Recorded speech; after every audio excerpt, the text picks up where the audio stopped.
and conversation.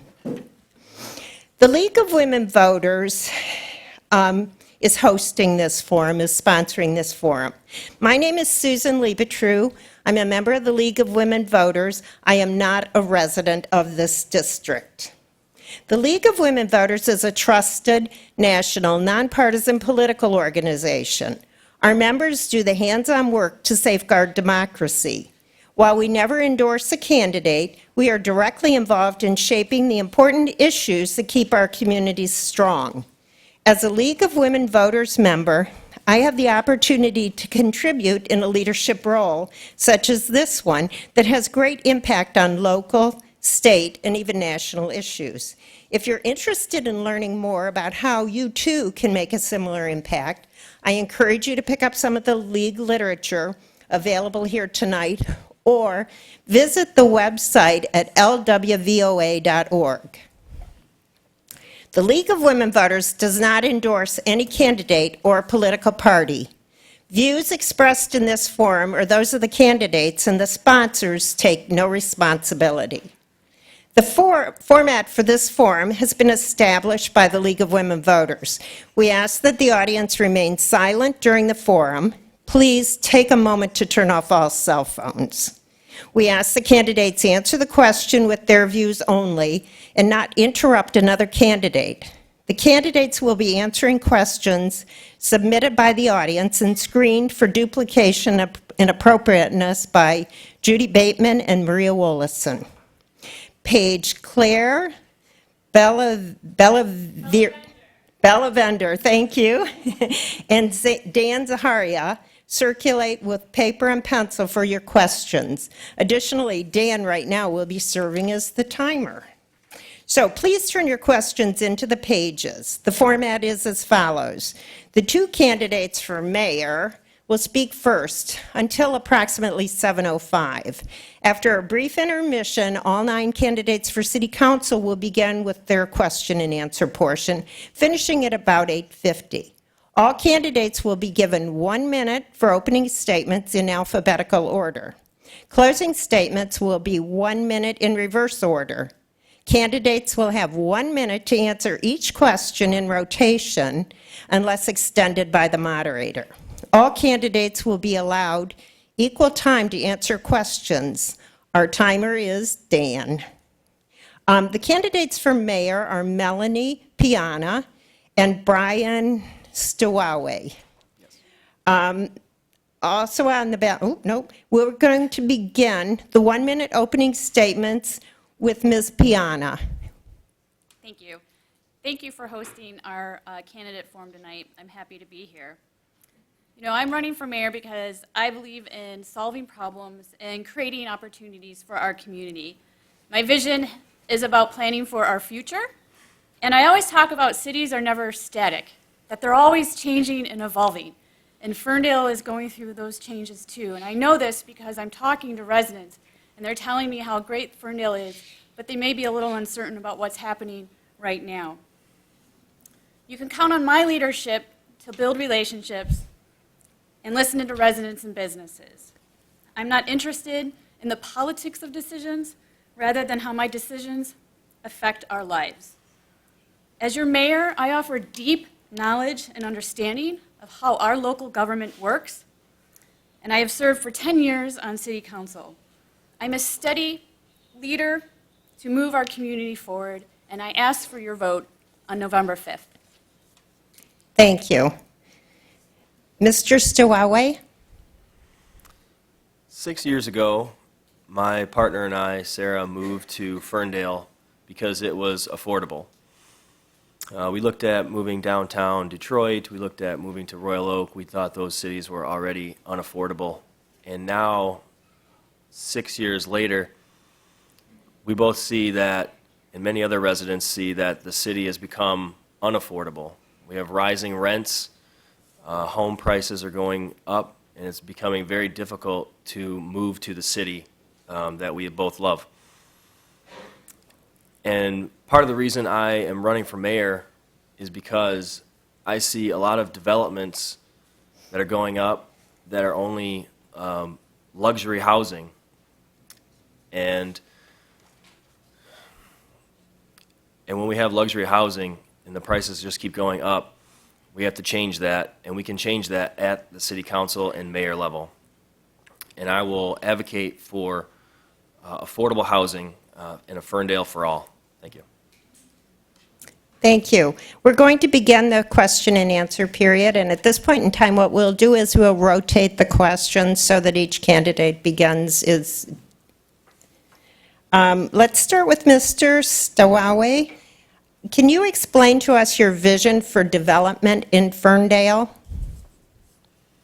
Yeah, thank you. I see development as projects that will help the actual community itself in an equitable way, not necessarily all luxury housing that is going up. And we see right now a lot of developers getting tax breaks to develop luxury housing, and it seems like every project that's going up is unaffordable for most working class people.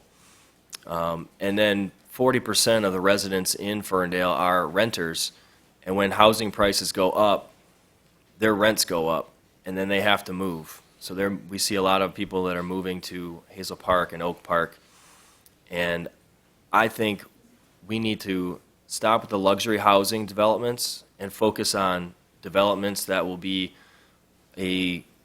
sustainable economically and financially. Thank you. Ms. Piana? So Ferndale it's really known for its smart, balanced development. We are a leader in the state making sure that we're planning for everybody in our community. And it is in our master plan, and it has been for the last 20 years, to look at smart growth in our downtown. And that really is about mixed-use development, making sure that we're balancing our housing needs, our business needs, our office needs, which is why we're developing the DOT project right now, which also includes affordable housing and retail. As we look for the future and what we need to be a sustainable community and making sure that we're focusing on economic inclusion so that all people can live in our community and that we can have all sorts of jobs in our community as well, it's really making sure that we're holding developers accountable to our policies in terms of putting smart growth forward for our community. And the city has turned down lots of developments. Thank you. Ms. Piana, how will you protect Ferndale's character, strengthening things like native plants and backyard chicken ordinance? Well, that's a two-part question for me.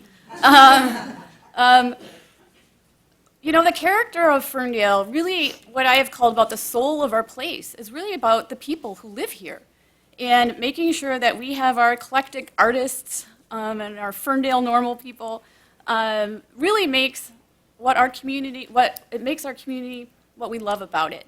And for me, the chickens and the natural landscaping ordinance are really about putting in place that I've heard from residents over the years, what they want to have in their community. And these are resident-driven ideas that I've been able to implement through the Ferndale Environmental Sustainability Commission, on the Planning Commission, and I've been delighted to make sure that we're serving our residents in this way and meeting their needs. But really, at the end of the day, the soul of the place is our residents who make our community the best that it can be for all of us. Thank you. Mr. Stawawe? Do you mind repeating the question? Sure.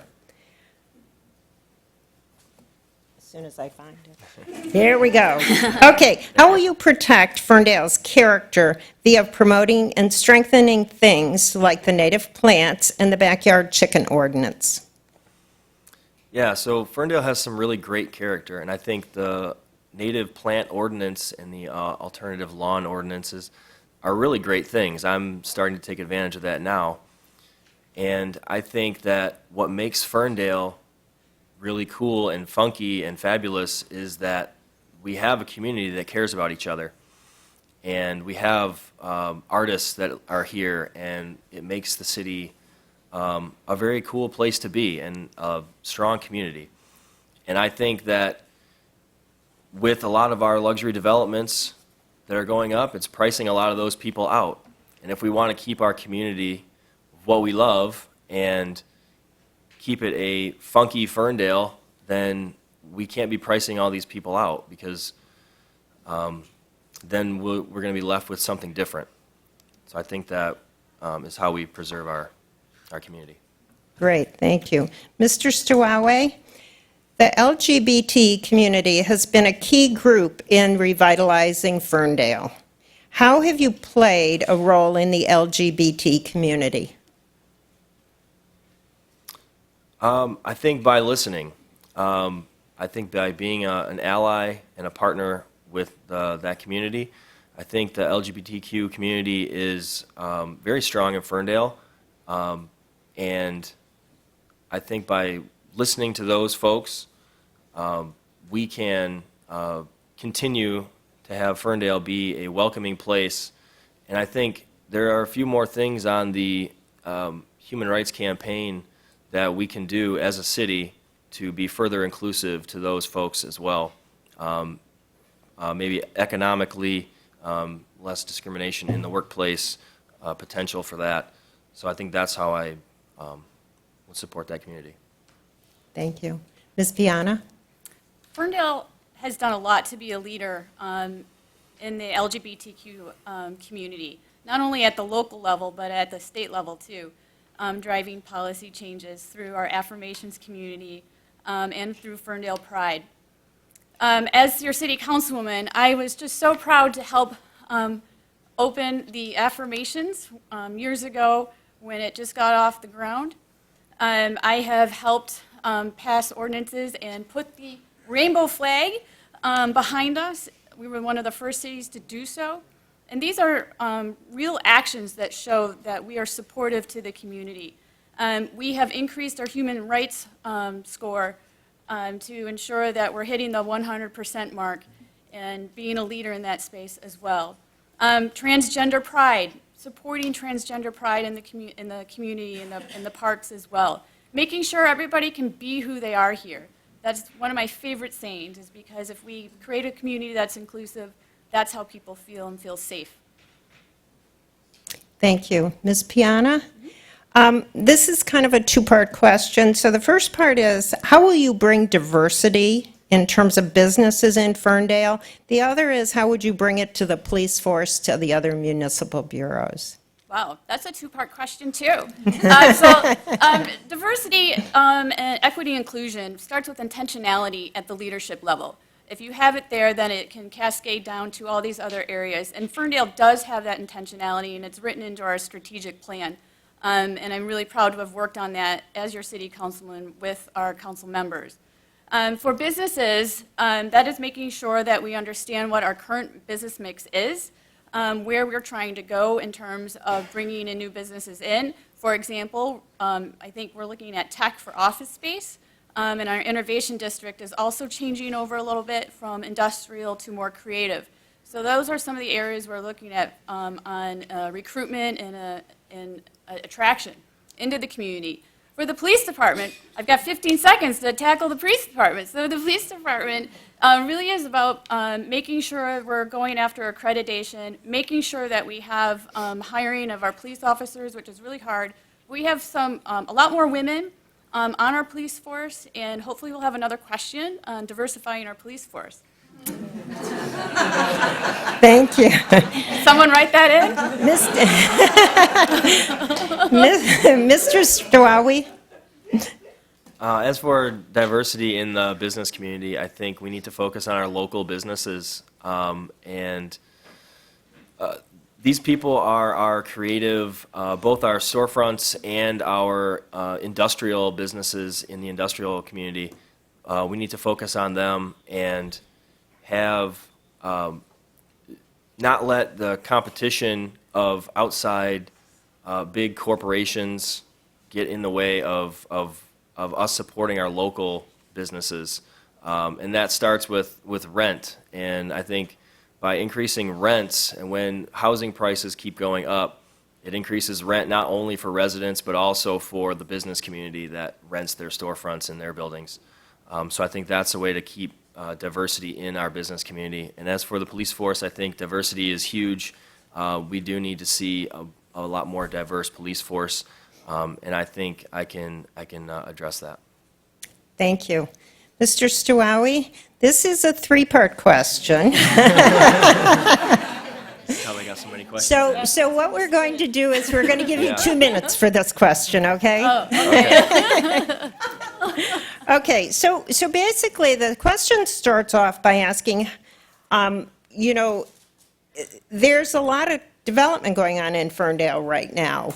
Is it too much? The next question moves into asking, do we want to see Ferndale urbanized? And finally, the last question is, have either a candidate received any kind of funding from any developers?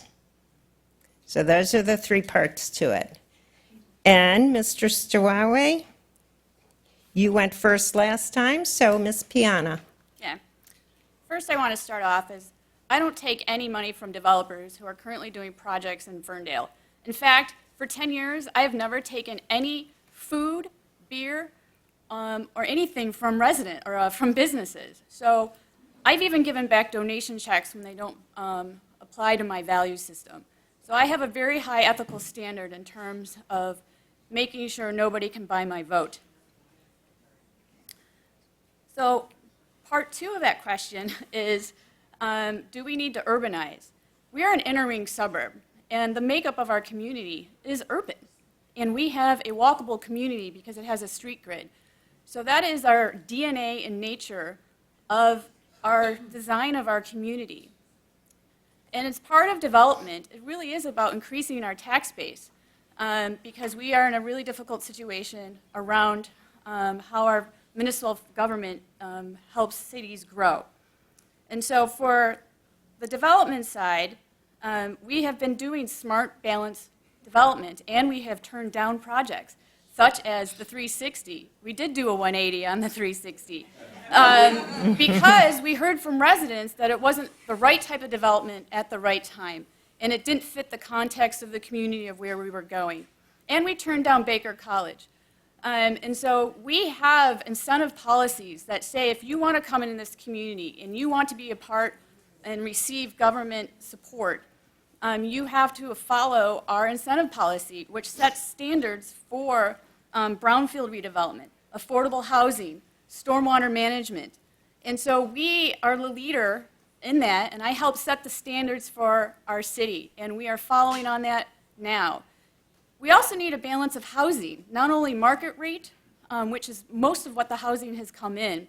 Luxury is a very different product and market, and I would put luxury in Birmingham, though some units are a little bit more expensive. Oh, sorry, I just ignored your stop sign. We are on track to put our policies in place and what's in the master plan, which was put in place by the community and residents' engagement as where we're going in the future. Thank you. Mr. Stuawe? Yeah, so first, I'm not taking any developer money at all in the city or outside the city with projects or not with projects. I'm not taking any money from developers. I'm also not taking any money from the real estate lobby, any of the real estate interests at all, because I believe that we need truly affordable housing, not just the affordable that is 25% of a unit that's 25 built like units or more. So we need all affordable housing in Ferndale. As for urban, I think that we are an urban, a suburban area, and I think that the walkability and bikeability has been one of the good developments that we have had in the city. But for too much development, I think we need to focus instead of on market rate, which it has been lately luxury housing, that we need to focus on our infrastructure, our stormwater infrastructure. I think everybody's street, you can drive down there after it rains hard and there's always a big pool of water in the middle of the street. I know mine does on College. So I think those are the developments we need to go after, and we need to retrofit some of our housing. We have 2 public housing units in Ferndale right now, and we can retrofit those as part of a local Green New Deal where we can make those environmentally friendly and sustainable places and affordable at the same time and remain affordable. So I am in favor of that type of development rather than market rate housing. Thank you. So we're going to our next question. We're going to start with Mr. Stawawi. Number 1, this is just a single question. Okay, so what the question is, if you're currently on council, are there any initiatives or situations you have voted for differently in the past? If you're not on council, are there any initiatives or situations from the past that you wish you had had opportunity to vote on? Yeah, recently there was a vote that took place, I think 2 council meetings ago, that I stood at the podium and asked the council not to vote yes on giving a developer slash landlord a tax break for 10 years. And they voted for it, but I would have voted no for that tax break. I don't think that the St. James LLC or whatever it's called is, they should have a tax break. They should be paying their fair share of taxes. I mean, the rents for that place are over $5,000 a month for some units. That's really high. And a lot of the seniors are on fixed incomes, so I don't think that market rate housing for seniors or for young people or for anyone in between is what we need. Thank you. Ms. Piana? Yeah, well, I've been going through my 10 years of votes and seeing which one I would pick, and there are very few. But the one vote I do regret, and it wasn't being brought up a lot, but we did have a changeover in our financial system that I thought wasn't the best direction, and years later we learned that the company wasn't updating their software, so we switched again years later, and we've been going forward on that. So that's probably really the only one that I really crosses my mind still to this day. Initiatives going forward. I really learned through the Baker College that we really need to focus more on more direct community engagement. And my initiative as mayor will be focusing on how do we do that more upfront in the development process before a design is done. This is what I've been learning in the city of Detroit through my job, through inclusive neighborhood development, making sure people aren't displaced out of new development and their homes. Thank you. Ms. Piana? Do you have any specific ideas for opportunities to bring the community together, similar to the success of the skate park, that could be inclusive for both younger residents and for families and people who have been here longer? Well, I'm going to focus on our parks because the residents have voted in our 2 million parks bond to bring more amenities to our parks. And so we have future amenities that I think will bring community together, specifically around our splash pad, which is going to be in Martin Road Park, which has been a request for families and kids to make a more family-friendly community. One area that I really love and support and have learned firsthand is how difficult it is to create a neighborhood group. I helped co-found the Dales Neighborhood Group in response to some contentious issues with the school district and the former school, and they were very successful bringing the neighborhood together to talk about the issues, but the group moved on to create unity around what they loved about their neighborhood and annual picnics. And I know this is spurring block clubs, block parties, and I would like to see how the city can support more resources in going towards bringing the unity and the community together in that way when I'm mayor. Thank you. Mr. Stawawi? For community projects, I think that was the question, if I remember right. The parks do need to be updated. I know we've had a few events this summer grilling, and it's been a little bit difficult to find a grill that is not broken down, so we can update some of our parks. And I think one thing that the community has been talking about is the Kulik Center. There has been a survey that was put out, I believe, recently, that was, what do we want to do with the Kulik Center?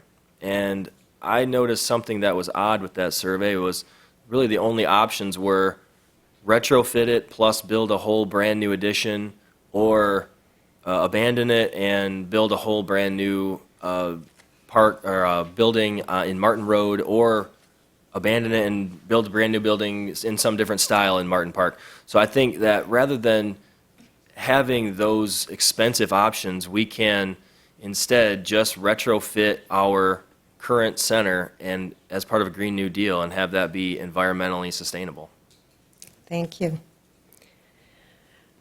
Mr. Stowawi, can you briefly summarize your experience that would apply to governing? It can be either an elected office or in your job, and your experience dealing in terms of working with people in what may be challenging situations? Yeah, as a engineer in manufacturing and automotive, I work in teams all the time. I work with the workers, I work with engineers, I work with managers and financial people that do our budgets and keep track of budgets right now myself. And as it relates to the city, I think my time as being an activist and being involved that way is going to transfer very well, because that is what the activists is what the movements of people are actually wanting. And I think that is one thing that's been missing for a little while on city council, is that hearing what the residents actually want to do rather than just not consider their input. Thank you. Ms. Piana? I have been an activist for 15 years in the nonprofit space. And when I moved to Ferndale in 2004, I immediately started going to work serving our community. And I served for 5 years on the Downtown Development Authority, becoming the chair of the business committee as well as the organization committee. So I really understood how our downtown functions. I also was appointed to the Zoning Board of Appeals. At the same time I was getting my master's degree in urban planning, I worked in a startup nonprofit that was focusing on regionalism, working with elected officials at city manager levels, and that's really how I got to know how government works and doesn't work.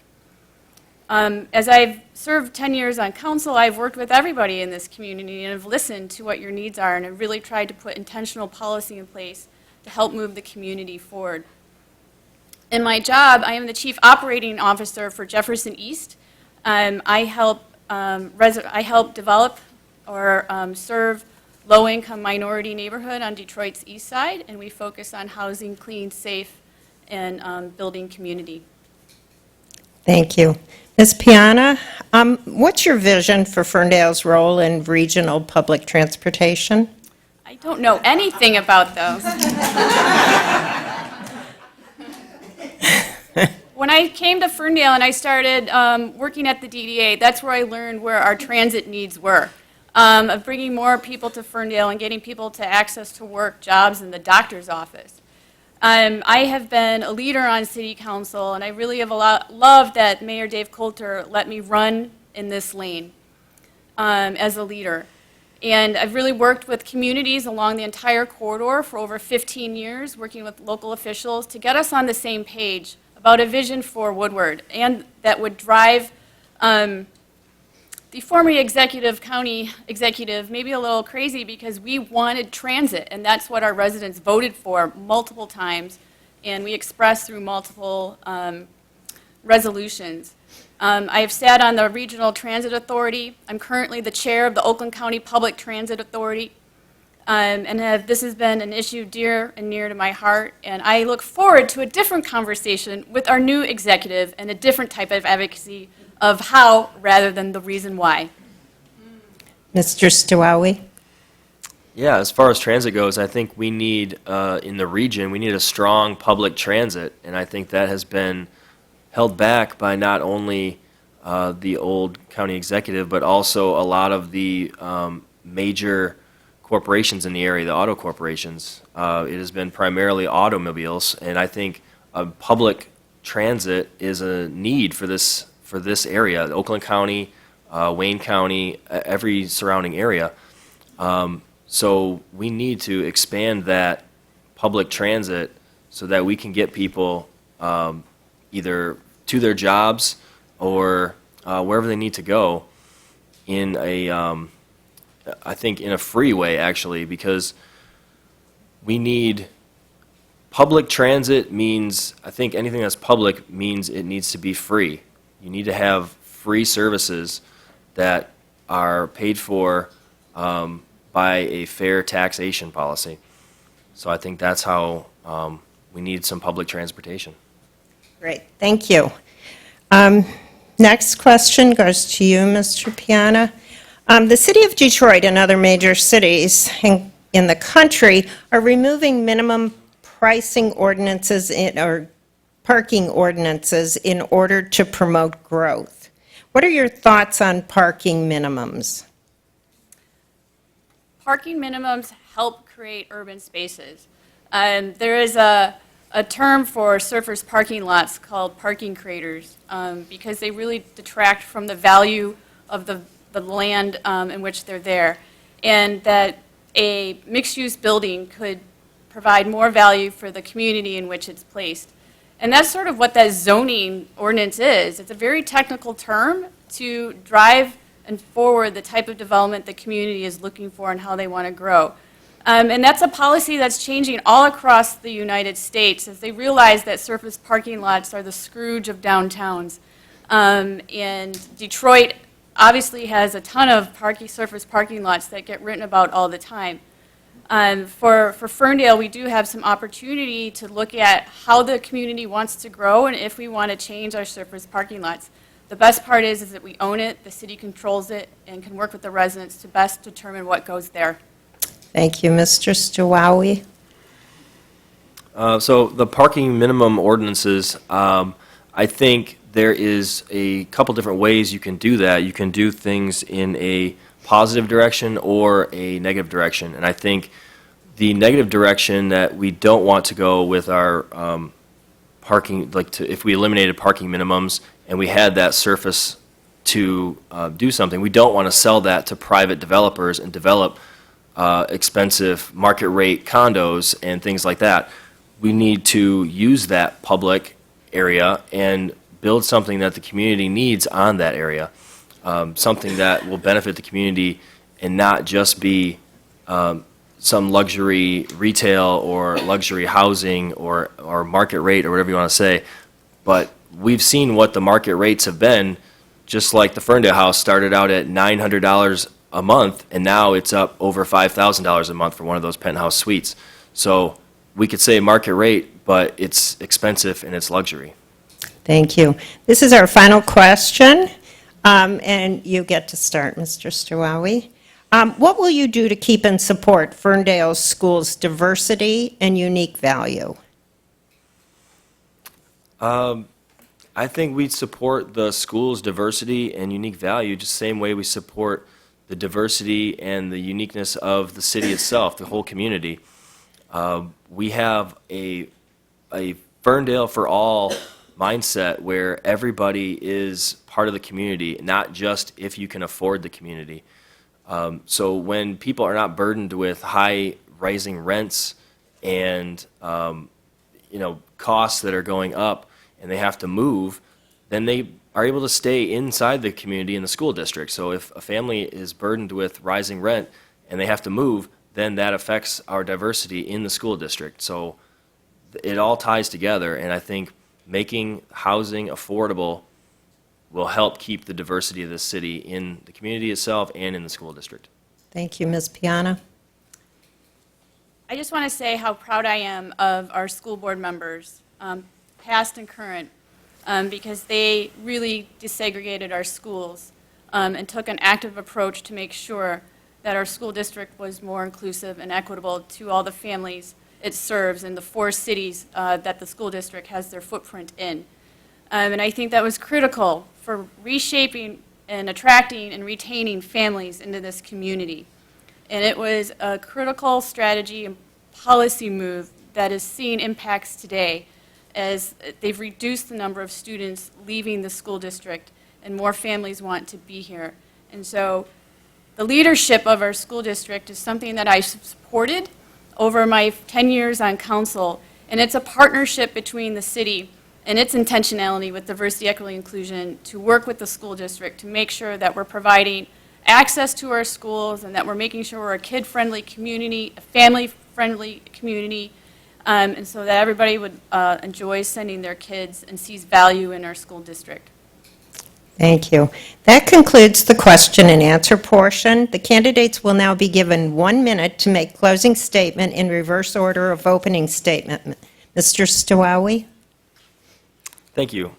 I've mentioned Ferndale for All. That's our slogan, and Ferndale for All is about fundamental fairness and equity for everybody in the community, not simply just those who can afford it. I'm a resident who cares deeply about the amazing community and I want to make sure that it prospers and is sustainable for the long run, for the future of us and our kids and on and on. I want to make sure that we are sustainable both environmentally and economically. It's becoming apparent that the city is motivated to recoup tax dollars by developing luxury housing, and I want to see that instead focus on more truly affordable housing and make the community truly inclusive. So as mayor, I will prioritize a Ferndale for All. Thank you. Ms. Piana? You know, I have long established my reputation serving our community. I said that I would put my professional experience to play in our community, and I'm still doing that to this day, and I will still do that going forward as your mayor. You know, city government is fairly complex, and your mayor needs to understand, like I do, that experience matters. And when you are selecting your next CEO for your local government, that is a $20 million organization. That's what our general fund is. We're a $22 million organization. That you need someone experienced to lead the community forward. And I've been doing the hard work for 10 years to earn your support and earn this position. You can count on me to listen to residents. You can count on me to build relationships. You can count on me to work collaboratively as your next mayor to move our community forward. I ask for your vote on November 5th. Thank you. That concludes the first part of the forum. We're going to have a brief intermission while we allow the candidates for mayor to return to the audience, and we seat the candidates for city council. So would the city council candidates please come up and take your seats?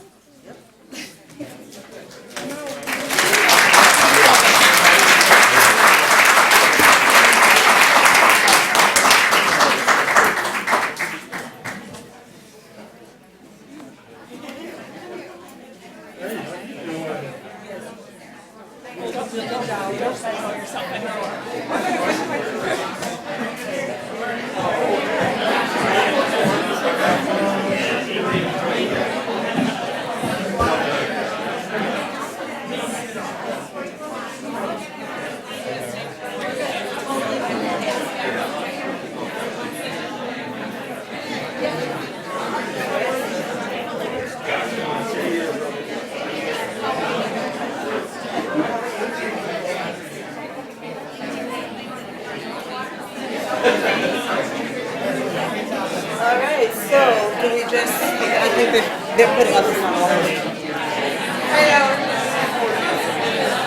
I think it's the four you made, four you turned. You're the last, and I'm cheating.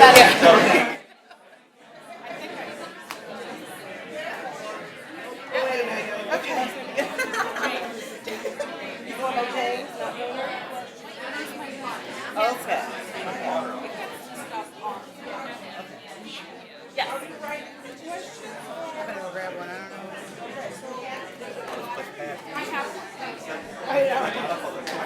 I forgot my one.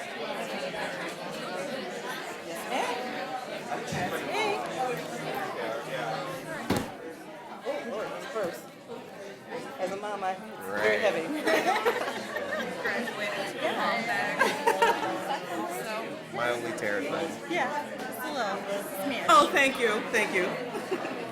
But at least it's not back and forth. The last time to think, yeah. That had to be. Thank you, I will take that.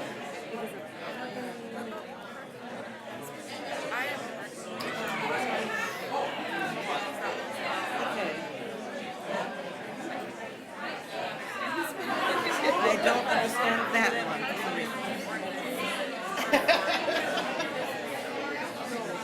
I'm Rolanda. Oh, I know you. That's what I'm looking at. Okay. Okay. Yeah, I think it is. That's mine, yeah. Oh, wonderful, thank you. Oh, you did bring water out. I got one.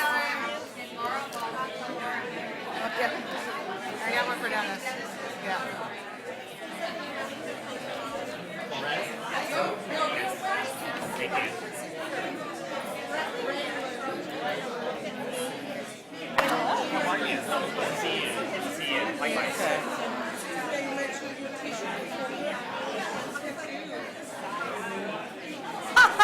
Okay.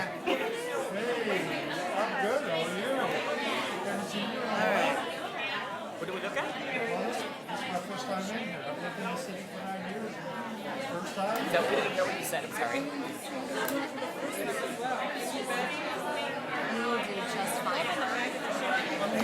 Yes. Okay. Thank you so much. Is there time to make a restaurant? Okay. Right. So which is the camera that's on? Time to make a restaurant? Oh, both cameras are on. Okay. Okay, I see. I have no idea. I honestly, if you think about it as talking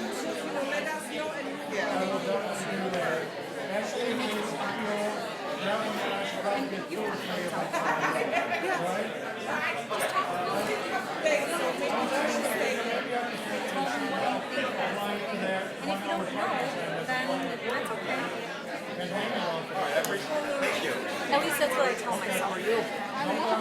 Good luck. I know we're all kind No, I can't Yes, thank you very much. Yes.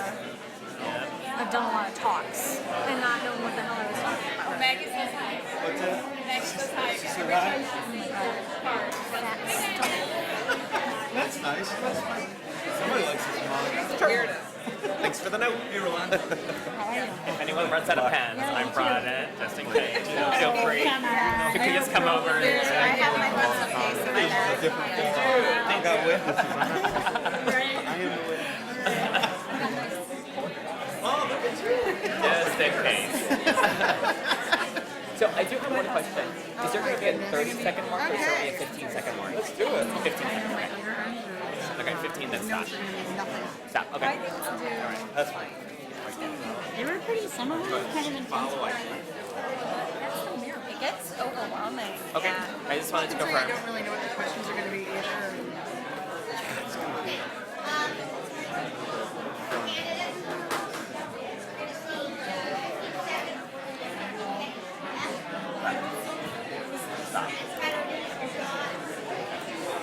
Gotcha. So are they going to divide the questions up, or are we all going to answer the same question? Okay. Should I stick my gum on my glass? Oh, good, we get to see each other. Right. Great, hello. I'll get it. Welcome back. Hello. Just remember, Hello. we're talking to Jess. Hello. Okay, I have one announcement first before anything else. We are taking new questions, so please watch. Our page has index cards. Make sure that you fill them out, and she will then pick them up and bring them up to the podium.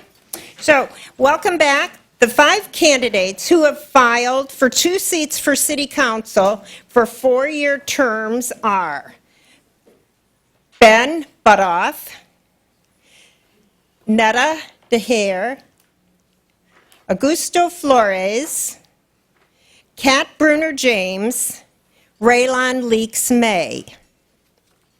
The 4 candidates who have filed for 1 seat for City Council for a 2-year term are Rhonda Kelly, Laura McCluskey, Marianne Wessels, and Dennis Whitey. We're going to begin opening statements with Mr. Butoff. Thank you, Susan. My name is Ben Butoff, like it says on the card there. I just want to thank the League of Women Voters for putting on this event for us tonight and for years past. It's a valuable asset to our community, and it's great to see a full room of our residents just here supporting the process and trying to get more informed. I'm just a regular resident, and I'm running to be a voice for the everyday resident. I'm not a political insider, I'm not a politician, and I'm not doing this to seek higher office or to get anything out of it. I truly just want to be a better neighbor to the fellow residents. My work with City Council up till now has been on the defense, and a lot of citizens are unhappy with the direction our current council is going in. It's 5 voices that are all the same. I think it's time we have a diverse group of people on council, and I am looking forward to telling you more about my stances in the next hour. Thank you. Thank you. Ms. Dahir? Thank you. So my name's Netta Daher, and thank you very much first for having me here tonight. It's a pleasure getting to speak to all of you. The first thing I want to point out is that cities don't happen by accident. They are the result of actions and policies by City Council. They reflect their values. So when we see development after development and lack of transparency, City Council is telling us that they value development, downtown, and profits over the people and their needs. Being concerned isn't enough. Speaking up hasn't been enough. What we need to do now is act. So instead of voting for someone that is part of the political machine, we need to vote for someone that cares about the concerns and needs of the residents. I'm a healthcare worker and an activist. I believe and care about a number of things. First, that we need to take care of the needs and well-being of others, that we need to create a sustainable and thoughtful change in our city, and that we need to protect our city from those that would exploit it. Thank you. Thank you. Thank you. Mr. Flores? Yep. Good evening. Buenas noches. Thank you to the League, the audience, and the viewers at home for this opportunity. I would like to start off by saying that what an honor it is to participate in this forum with highly qualified candidates. Ferndale is lucky to have great choices as we elect 4 individuals to lead our city. As you evaluate us, ask if we have a plan. Throughout the evening, I will share my GPS plan, a plan focused on growth, public investment, and services. Growth that is fair, balanced, and inclusive. Public investment that is responsible, sustainable, and transparent. And services continue providing strong city and community services. And beyond that, I will share my story as a resident and a neighbor that bought a home in southeast Ferndale back in 2004 and currently lives in northwest Ferndale because I couldn't imagine living anywhere else in Michigan. Thank you. Thank you. Ms. James? Good evening. Thank you to the League of Women Voters for hosting this forum and to Citizens for a Fair Ferndale for hosting the meet and greet that will follow. My name's Kat Bruner James, and I'm seeking a full 4-year term on City Council.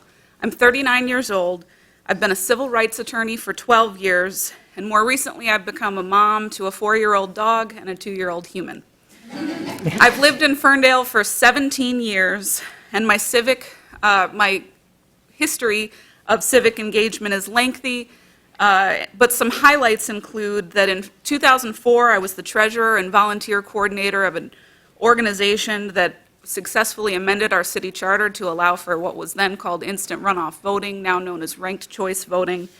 I've been on the board of CFF for about 14 years, serving as its president for 10. I'm on the committee for the Ferndale Inclusion Network, and I was on the Master Land Use Public Steering Committee and currently serve on the Civil Service Board. I look forward to sharing more about myself throughout this evening and more of my vision for Ferndale. Thank you. Ms. Leaks May? Good evening, and thank you to the League of Women Voters and to you all for being here. My name is Raylon Leaks May, and I'm running for Ferndale City Council as your incumbent. I'm the mother of 5 beautiful children, and I'm the only council member in over a decade to have children in Ferndale schools. I work at the Area Agency on Aging 1B as a resource specialist. I have been an active, engaged volunteer and community organizer in Ferndale for more than 25 years, working on building bridges between the city and the schools. One of my most important accomplishments occurred while I served as a trustee on the Ferndale School Board.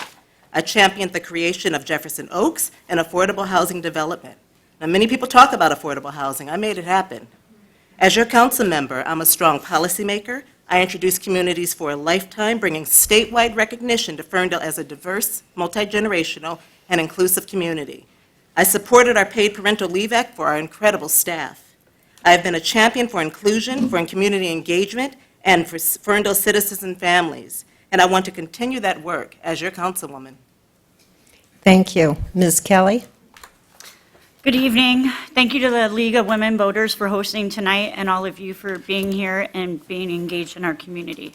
I'm Rolanda Kelly, and I want to be your next city council person. In my career, I'm a senior level manager at Costco Wholesale with over 17 years of experience.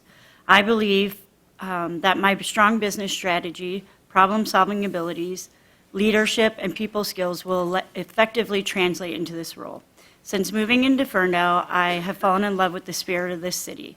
It's an amazing place to work, love, play, and it's home. And while we have an amazing foundation here, we cannot sit back and be complacent. We must work every single day to continue to thrive. My guiding principle is simple: listen, learn, lead. This philosophy expresses how I gain to understand, support, and represent the voices of Ferndale residents so we can continue to grow into an even more fabulous Ferndale. Thank you. Ms. McCluskey? So 2 quotes have heavily influenced my life. 1, never go to a doctor whose office plants have died. And 2, if you think you're too small to make a difference, try sleeping with a mosquito. I'm a nearly 15-year Ferndale resident and homeowner, a business owner, a tireless advocate for green initiatives, a good neighbor, a 4-year Ferndale Commission member, and a problem solver. When I identified that the rat issue in Ferndale was escalating, I worked to found the Ferndale Rat Patrol, a grassroots group with over 2,000 members dedicated to true actionable solutions. I personally helped over 500 residents since 2016 and performed outreach and influenced city decisions across multiple counties on the topic of downtown and residential sanitation. Despite being small, despite lacking political connections or endorsements, I've made a difference on a tangible and personal level for many in Ferndale. And if elected to council, I think I can continue to make a difference as a leader and fresh voice while we face growing pains and new challenges. Thank you. Thank you. Ms. Wessels? Good evening. Thank you to the League of Women Voters, the residents and fellow candidates for being up here. My name is Marianne Wessels. I'm running for the partial term city council position. I've lived in Ferndale for 18 years. I just recently purchased a new home in August. And so I've experienced firsthand with the housing dilemmas in Ferndale. It took me months to find a house, but it was a great experience, and I'm glad I found my house because I love this community. I'm an avid curler. I actually started curling through the Ferndale Community Ed when the club first opened. While I was at the club, I was on the board for 10 years. I was a 3-term president of the club. And now that I'm stepping away from my duties at the club, I felt it was a perfect time to take this opportunity to serve the greater community of Ferndale. Over the years, I've seen our town expand in many positive ways, and I'd like to use my unique skill set to keep the current momentum moving forward in ways that benefit all Ferndale residents. Thank you. Mr. Whitey?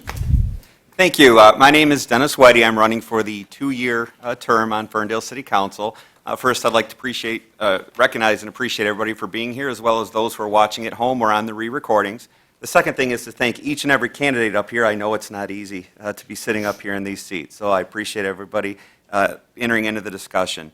Just recently, I was appointed 6 weeks ago to the Ferndale City Council for a vacancy that came up when Melanie Piana had to resign by charter to run for mayor. So in the 6 weeks, I'm trying to catch up and do my duties as a councilman, but at the same time as a resident. And most important, I've been here for quite a while, since 1985, but before me, my grandfather came in the early 1900s when he immigrated from Poland, and as he came around, there was just a little house in northeast Ferndale with a bunch of trees. House still stands today at 2120 Sonoma. I look forward to showing you that I'm the most qualified person for this position, and I look forward to the discussion ahead. Thank you. Thank you. We're going to begin our questions with Ms. Daher. Our first question is, the city is facing tremendous change with our mayor leaving and new faces on our council. How will you work to maintain stability while ensuring our positive growth continues? Thank you. So sometimes people are very much afraid of change and of influx. I think this is a perfect opportunity to welcome it. And not see it as a form of instability, but as a form of opportunity. What we've had for a long time has been a status quo of the same voices parroting the same thoughts for years and years. This is an opportunity for us to hear something new, take in new ideas, and expand ourselves to new opportunities that I think would help our city more in the long run than anything else. Thank you. Thank you. Mr. Flores? Yes, so change is seen as something that's negative, but I think that change really is an opportunity for us to kind of take stock of where we're at, reflect, and determine are we heading in the right direction. So one of the things that we need to do as we go through this change is really look at where have we been and where do we truly want to go, and are we taking the right steps to make sure that we maintain and live up to our vision and to our mission, our guiding principles, and our values that have been adopted by this city. I think that a lot of people feel that they've been left behind or have not been included, and I think this really is an opportunity to make sure that we lower those barriers, bring people back to the table, make sure the voices are being heard, and that people do feel that they're part of the discussion and are part of the decision-making process. Again, change is not a bad thing. Change really is an opportunity to reevaluate, reflect, and make sure that we're heading in the right direction. Thank you. Ms. James? So I know that we have a relatively new city manager, but the good news is that even though he's new to that role, he's not new to the city. He's been with us as our assistant city manager for quite some time. So having some stability in our staff is a tremendous sort of starting point. In terms of our elected officials, I think that it's important that we look not only at city council as the only elected governmental body that's involved in the city, but also look at our boards and commissions. That's the perfect incubation ground for future city leaders. As someone who has served on a board and who has been on a variety of task forces throughout the years, I think I'm in that perfect, unique opportunity of being new to council, but having some understanding of the functioning of our government. And when elected to city council, I'd like to cultivate similar relationships, making sure that we're filling the vacancies on those boards and commissions and cultivating leaders of the future. Thank you. Ms. Leaks-May? Yes. Well, this past year on council has been most interesting with the transitions. But what I can tell you is that I am very confident in the process and the people that are now currently serving on council and the people that were serving before on council. People have referred to it as instability, but it really isn't. It is a charter that was voted by the residents, and a council that listens, we have to listen to the residents and go by the process. I believe that change, like you might have heard before, change is great. People can be afraid of it, but once you embrace it, it can turn out to be something really wonderful. I provide, I think, the stability on council now, along with other council members, and I would like to continue to provide that stability. I want to remain here in my council seat because there are lots of developments going on, and I just want to, be there in order to engage the community and do my job and Thank hear you. what you have to say. Thank you. Thank you. Ms. Kelly? You know, I think there is a lot of change happening right now, and I think it's a great thing. It just goes to show you, prior to this, there was a lot of candidates that ran unopposed. And so what this is saying is the community wants a change, and they want to be heard, and they want everyone to have voices at the table. And that's why I'm here, is to bring everybody a voice. And I'd like to have, bring everyone to the table, have more community engagement, and make collaborative decisions. Thank you. Ms. McCluskey? Much like everybody else said, change is good, and I think change is warranted in some cases. And again, since we have so many people up here, there is a demand for a certain amount of change. Stability, I think stability is a relatively easy goal. Even if there is change, even if there are new people on our council as well as within our city in various aspects, if we focus in on 4 central concepts, trust, teamwork, communication, and respect, then we can rely on each other, and we can align properly, and we can align with our departments. And if we do that, the process going forward should be relatively seamless. Thank you. Thank you. Ms. Wessels? Change is always difficult, but you can get a lot of great opportunities to get new perspectives when there is change. With new council members coming in, we could reach out and get more community engagement through our boards and our commissions, and that change will help us move into the future in positive ways. Thank you. Mr. Whitey? Well, change, first off, is difficult, but it's also a very good thing. A community that does not change will not grow, and it will not flourish. We've witnessed it time and time again, so I'm very glad that Ferndale is in an influx of change, and we are growing. The 3 ways I think we maintain stability is the 3 things I'm running on, and the first is managing our growth, making sure all new things that come to the city, development or otherwise, fits within Ferndale community standards. And that goes not just for buildings and structures, but also in our city departments to diversify them. There was a question earlier about the police department, diversifying it. I think that goes with managing our growth. The second is maintaining our city services and increasing or improving the services that are needed. I think that goes further to our growth.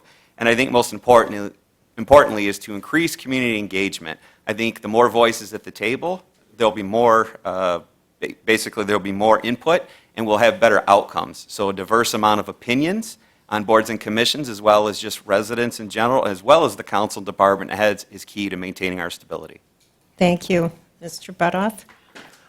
We're talking about change, and we have seen change lately, but it hasn't been any kind of big change. We're changing seats.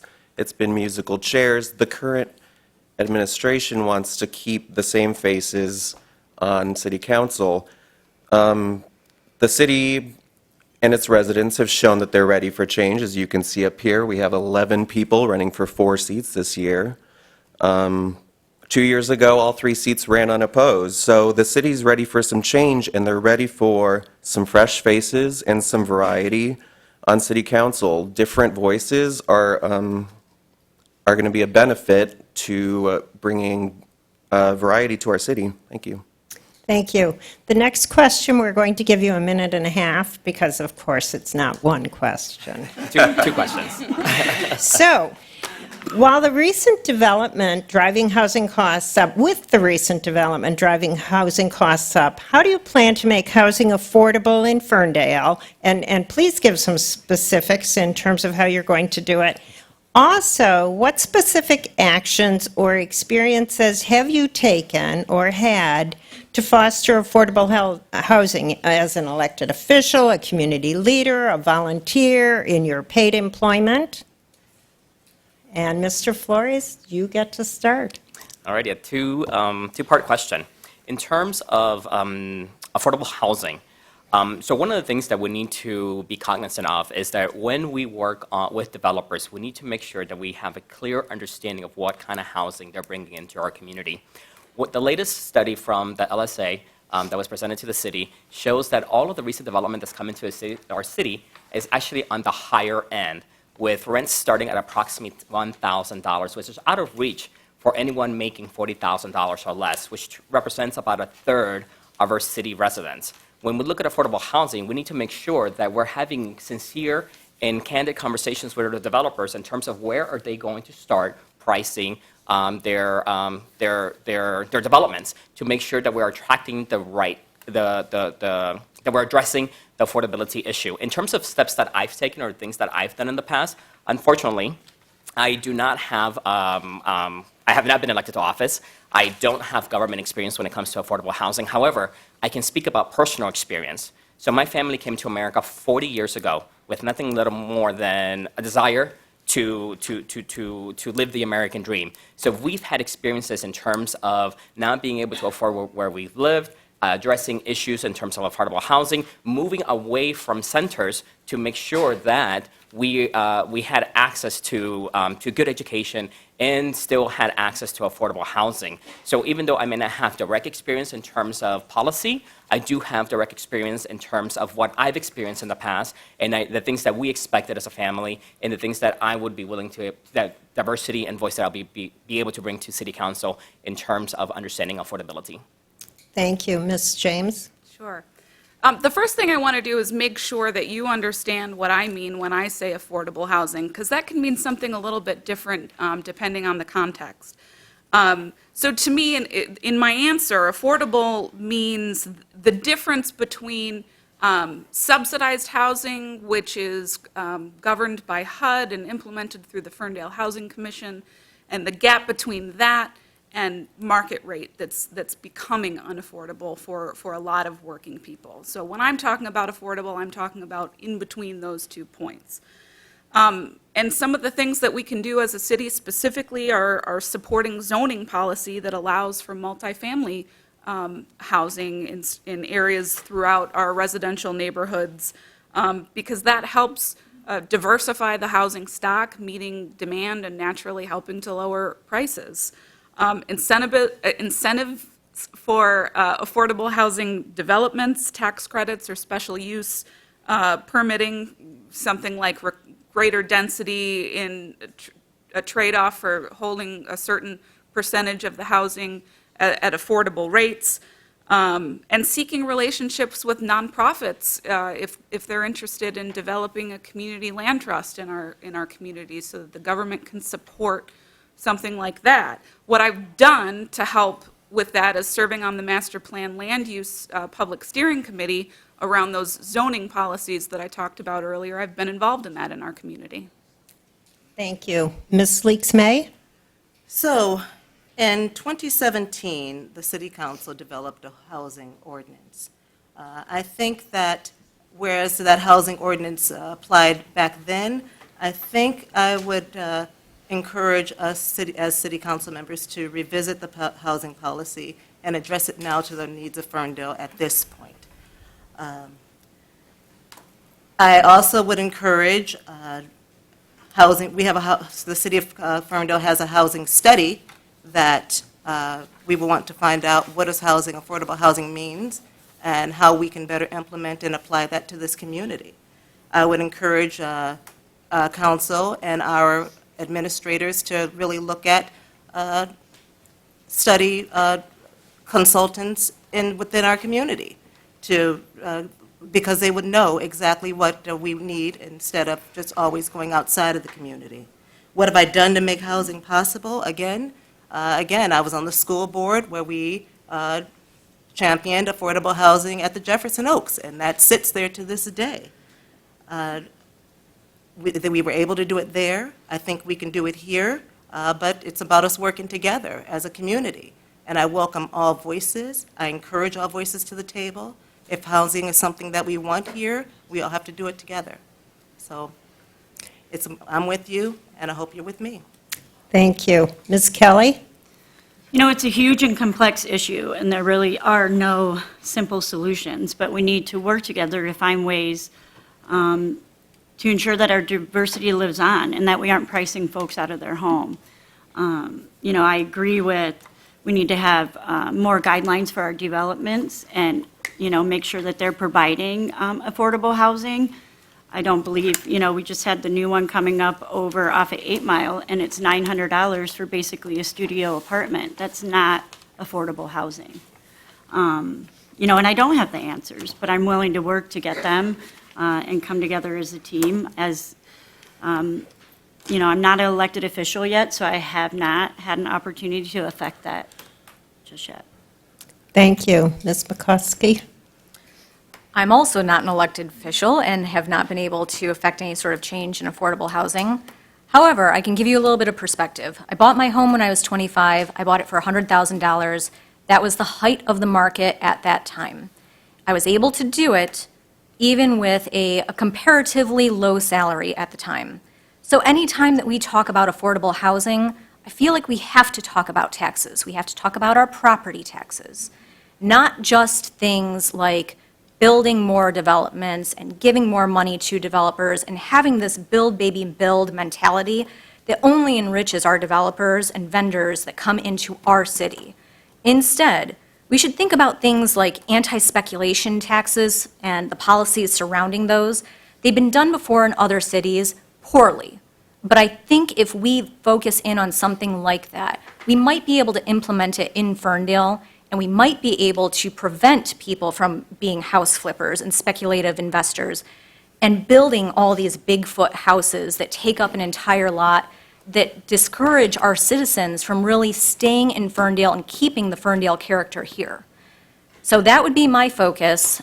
I think we've done a lot of other things in the city, and I think we've done them well as far as other housing types, but that's where we're missing the mark. So again, that would be my focus. Thank you.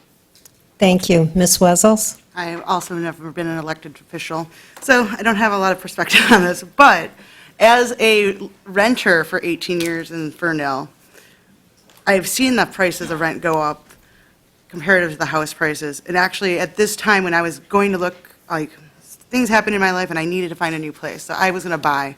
So I looked around and I looked at renting. Renting was almost, it was at least 80% more than I had been paying at the time because I had been living in the place for a very long time at this point. But my cost of my house is actually cheaper than most rent I could find in Ferndale. And I've always wanted to buy in the city, but just from that perspective, it's actually, for me, it was cheaper to buy than to rent. Because I have a lot of people in the service industry that I know who work at the restaurants in town. A lot of them haven't bought in Ferndale or had to leave Ferndale. They all went to Hamtramck or Hazel Park because it was much more affordable than the city that they've lived in for 10, 12 years, and then they had to move out. So that's my thoughts on it. Thank you. Mr. Whitey? Well, being a resident for 34 years, growing up here in Ferndale before we had all this housing boom or build baby, build type mentality apparently that the developers want to do, I remember when we were begging to get housing in here and we wanted people to come here. Nobody wanted to come to Ferndale in the 80s. And now that's changed. So even though it is a problem, it's a good problem to have that people want to be here in Ferndale. They want to be a part of our community. With respect to how do we make housing more affordable, what the city council can do is they can pass public policy in the area. While they can't necessarily or legally take specific actions against certain developers, they can change the zoning ordinance and the planning process, as well as we can look at our affordable housing plan and ordinance. There are certain things that we can do as elected officials to make it more affordable, including, if you read the housing study, there's quite a few, almost 10% of houses are actually sitting vacant. And a lot of that is absent landlords who buy the house to get the property values to go up, but they're not locating anybody in there. And so I think revisiting or creating an ordinance that somehow creates an incentive not to do that, make it more costly through tax or something, so speculators have to pay more, at least in the system. That public policy will encourage basically them to locate people in there, make rents a little more affordable, or sell the house at affordable rates. Just what have I done? I've talked to neighbors, and we need to diversify the housing, especially on the northeast side on McDowell Street. As an elected official, I knocked on every door there and talked to them. Thank you. Thank you. Mr. Butoff? Thank you. So we're talking about affordable housing, and I think the biggest problem is how high the taxes are. So how do we get those down? We need to raise revenue in other areas of the city, such as reevaluating our service providers. We could either seek alternative options or renegotiate our rates, their rates if they are providing subpar work. Additionally, if we invest more into green solutions, such as the street lights that the city recently invested in, that'll save us over $1 million over the next 10 years. That's money that can then supplement bringing taxes down. Additionally, we do need to vote to allow recreational marijuana businesses in town. that will make us eligible for a 10% excise tax. That's only available to cities that opt into that. A lot of cities around us are not, so it's going to be a bigger pot to pull from. So when that happens, I would like to see taxes come down. Additionally, we saw a gentleman who works in Ferndale speak with City Council, and he has a lot of people come into his office, I believe he was a lawyer, saying that they were not knowledgeable of the fact that Ferndale reassesses the value of their home in the second year. So what we have is a lot of people moving here, and in their second year getting hit with this humongous tax bill that they had no idea was coming. So I'd like to see something passed on a city level that makes it so real estate agents need to give that information up front. Thank you. Thank you, Ms. Daher. Thank you. So one thing that what hasn't been mentioned so far is the idea of having a public land trust where the city could own, or anyone could essentially own the land, but we would have the homes on that land available to people to rent at a decreased price and protect them from having to worry about fluctuations with the housing market. Another thing that we haven't talked about is the importance of regulating the developers. The developers aren't just building. We have given them permission to build in our cities, meaning they are allowed to build market rate and luxury housing. If we demand affordable housing, it will come. They've already shown up that they want to build in our city, and if they want to, we can put the restrictions in place. We desperately need to reevaluate our affordable housing policy, and as a result of that. As for what I am doing, I actually skipped my meeting tonight with the Detroit Eviction Defense Group so that I could be here, because I was getting ready to start working on housing, affordable housing here within the Metro Detroit area, because this crisis isn't just affecting Ferndale, it's affecting everybody, everywhere. Thank you. Thank you. Ms. James, the next question is, how would you bring more diversity to the police force and the fire department, and how would you improve their interactions with residents and visitors to Ferndale? Sure, this is a great question for a civil rights litigator. I happen to know that lack of diversity within police forces is a national problem, not just a Ferndale problem. But I am concerned about the problem in Ferndale. I've actually met with our last two police chiefs and talked about this issue with them. I've encouraged them to take some of the inclusion language from our vision and master plan and make sure that it's splashed all over our promotional materials and employee applications, so that candidates who are seeking out law enforcement and fire employment know that we're a welcoming community and that we promote diversity and inclusion and that we value people from all walks of life. I have also been working on an organization called the Ferndale Inclusion Network for the last several years. It was sort of a spin-off from Citizens for a Fair Ferndale, and we've been seeking to raise the racial consciousness of our community. As part of that, we've done anti-racism trainings, but one of the most important parts of that is we've actually recruited a member of the Ferndale Police to sit on our planning committee and be a part of these discussions on a regular basis. I think it's really important for people who have strong views about diversity and inclusion to actually cultivate relationships with our law enforcement and our government leadership on all levels to make sure that those considerations are being heard. Thank you. Ms. Leaks-May? So I just want to share that my mother was the first African-American sergeant at the Oakland County's Sheriff's Department. I couldn't think of it. And, I know her mom. Yes. And the reason why she went out for that job, even to start there, is because she saw an article in the Michigan Chronicle, which is a traditionally black magazine, and that told her that if it was in that magazine, in that newspaper, then they wanted her there.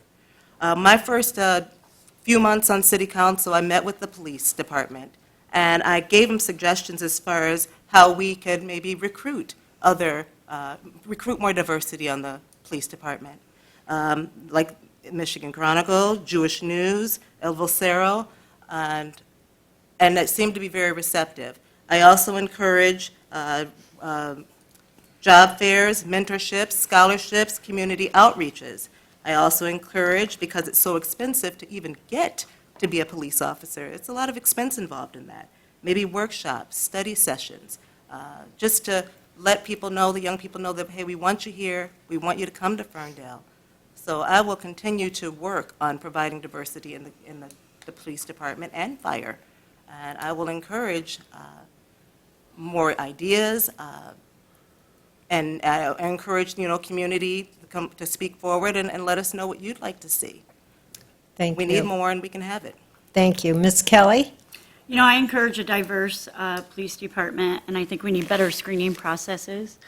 I also think it all comes down to training. We just need more training, and they need to understand that what our values are, inclusive, diversity, integrity, and implement that into their daily routine.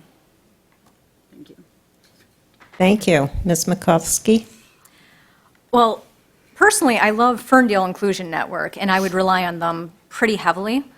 They do a fantastic job. I think that if we're performing outreach to our fire and police departments, we can include that network and hope that they understand some of the central ideas behind it. Also, as a hiring manager, I do believe in job fairs and mentorships. I see a lot of good in all of those. And typically, when we use that within our capacity, within my work environment, we do see a greater turnout. We see more people that are interested in the jobs and a greater diversity amongst those people. So that's what I would more than likely rely on within this process. Thank you. Ms. Wessels? I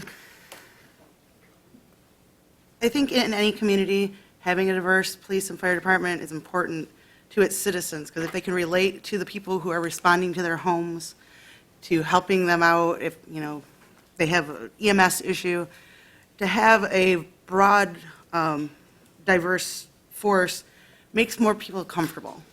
And so if we could just work towards that, as Lori, the Inclusion Network, all that would help towards that.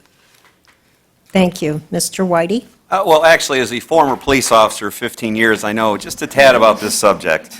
I started my law enforcement career in the city of Hamtramck. Talk about diversity. We had many languages within the police department, different cultures, religions, you name it, we had it in Hamtramck. How do we bring that here to Ferndale? Well, I think it goes down to basically recruitment and community engagement. It costs a lot to be a police officer. You have to put yourself through an academy, have to have a degree before that, buy all your own equipment, and then after that you have to find a job within a year, otherwise your certification expires, and you have to renew it and do it over again. So it's very hard to do the recruitment. It's a nationwide issue with diversity or lack of diversity in applicants, and I think we need to look at not just as a city, Ferndale, and how to handle that, but also just the societal norms to provide that better education and incentives or opportunities for more diverse candidates to come into Ferndale. We have a lot more women now than we ever did. We have female firefighters and a lot of women officers at this point, and I'm very proud of where we've come so far, but there's a long way to go. Thank you. Mr. Butoff? Yes. In terms of diversity to our police department and fire department, I think the number one thing is making the police and fire departments more attractive and desirable to potential candidates. There's a bit of a sentiment in the U.S. right now that's anti-cop. A lot of people don't want to put themselves on the line just to be spit on, So right now, I think the number one thing we can do is get out in our community and build relationships and bridges with our residents that show them that the police are on our side and there's somebody you want to work with. And we also need to make sure that our current crop of officers are pleasant and inviting to the community as well. So, thank you. Thank you. Ms. Daher? Thank you. So part of the reason why we want to increase diversity in our police force, I think, also reflects on our need to increase diversity in our city. If we were to, in some cases, hire from just our city, what kind of diversity would we be able to recruit, just looking at what our city is composed of? So before we start looking at that, I think we really need to start thinking about how can we improve diversity within our city in terms of bringing people from different socioeconomic backgrounds, different ethnicities, different religions to our city and recruiting them. As for improving relations with police officers, there's a campaign that I'm very much interested in called Campaign Zero, and it's a 10-point plan that's created with the idea of bringing about safety not just for police officers, but for the residents themselves as a way of improving community oversight. So, thank you. Thank you. Mr. Flores? Well, first of all, I have to say that one of the reasons that I moved to Ferndale in 2004 was because of the great law enforcement organization that we have here in our community. We as a community have taken a stance that law enforcement is important. It takes up almost 30+% of our budget. But with that, there's always rooms for opportunity. And one of those opportunities is how do we become more diverse, not only in the police and fire department, but through all the different organizations that operate within our city. And I think one of the ways that we do that is by actively recruiting people of different backgrounds, different ideas, in different parts of our, not only here in Ferndale, but different parts of our Metro Detroit area to make sure that we are lowering barriers that may impede people to communicate and interact with the different organizations within our city. I'm very proud to be the president of the Board of Affirmations, and one of the things that we have actively done is work very closely with the police department in diversity and inclusion, and I'm very, very proud of that particular stance that in relationship that we have with the city and affirmations. Thank you. Thank you. We're going to start the next question with Ms. Leaks-May. How would you ensure we have enough of a tax base to maintain quality city services without placing a larger tax burden on residents? Right. Well, I remember some years ago when we had just this huge cut in our services. It was, I think, what I consider a dark time in Ferndale. We have the services that we have now to provide what the citizens need, and also to provide stability in our emergency police, fire, and our emergency police and fire services. To stabilize that tax base, I will tell you that Ferndale we budget about 3 years out for our services, for our plans for spending for the upcoming years. And I think that helps provide stability. As far as taxes, when I've gone door to door, people aren't concerned so much about the taxes because they like the services that we receive. Ferndale's desirable, and in order to maintain that, their taxes are at a certain rate for a reason. It's something willing to explore. Thank you. Ms. Kelly? You know, it goes back to sustainability. In terms of taxes, if we want nice things, we have to accept responsibility for those things, which means it will cost money. The money we do collect must be spent responsibly. And as a woman who struggled to make ends meet, I know about a budget. I've also, I'm a senior manager at Costco, and it's all about controllables. So we need to control what we can to keep our finances in check and help us not to raise taxes. Thank you. Ms. McCluskey? So one cardinal rule, look for how to do better rather than simply how to cut. In my experience, I've worked in accounting and finance, I've worked with budgets. We can definitely cut a few things in Ferndale, such as third-party vendor contracts. For instance, we've spent exorbitant amounts on studies, study after study, year after year. If we cut things like that, we may actually be able to save some money while still having our tax base. Our homes are going for exorbitant rates as is. We can probably reduce our property tax rates while still having those homes sell at the current rate, as long as we make sure that our third-party vendor services within each department are being spent wisely and prudently on a financial level. Also, we can potentially use procurement functions. Procurement functions are always good places to look for improvements to save money. Utility costs like energy and telecommunications are also usually not well monitored nor cheap. Thank you. Thank you. Ms. Wessels? I think one of our strengths is that we have great city services. Like, I love that when it snows here and we drive, you drive down Woodward, and then I hit Royal Oak. I'm like, oh, I'm in Royal Oak because the roads are bad.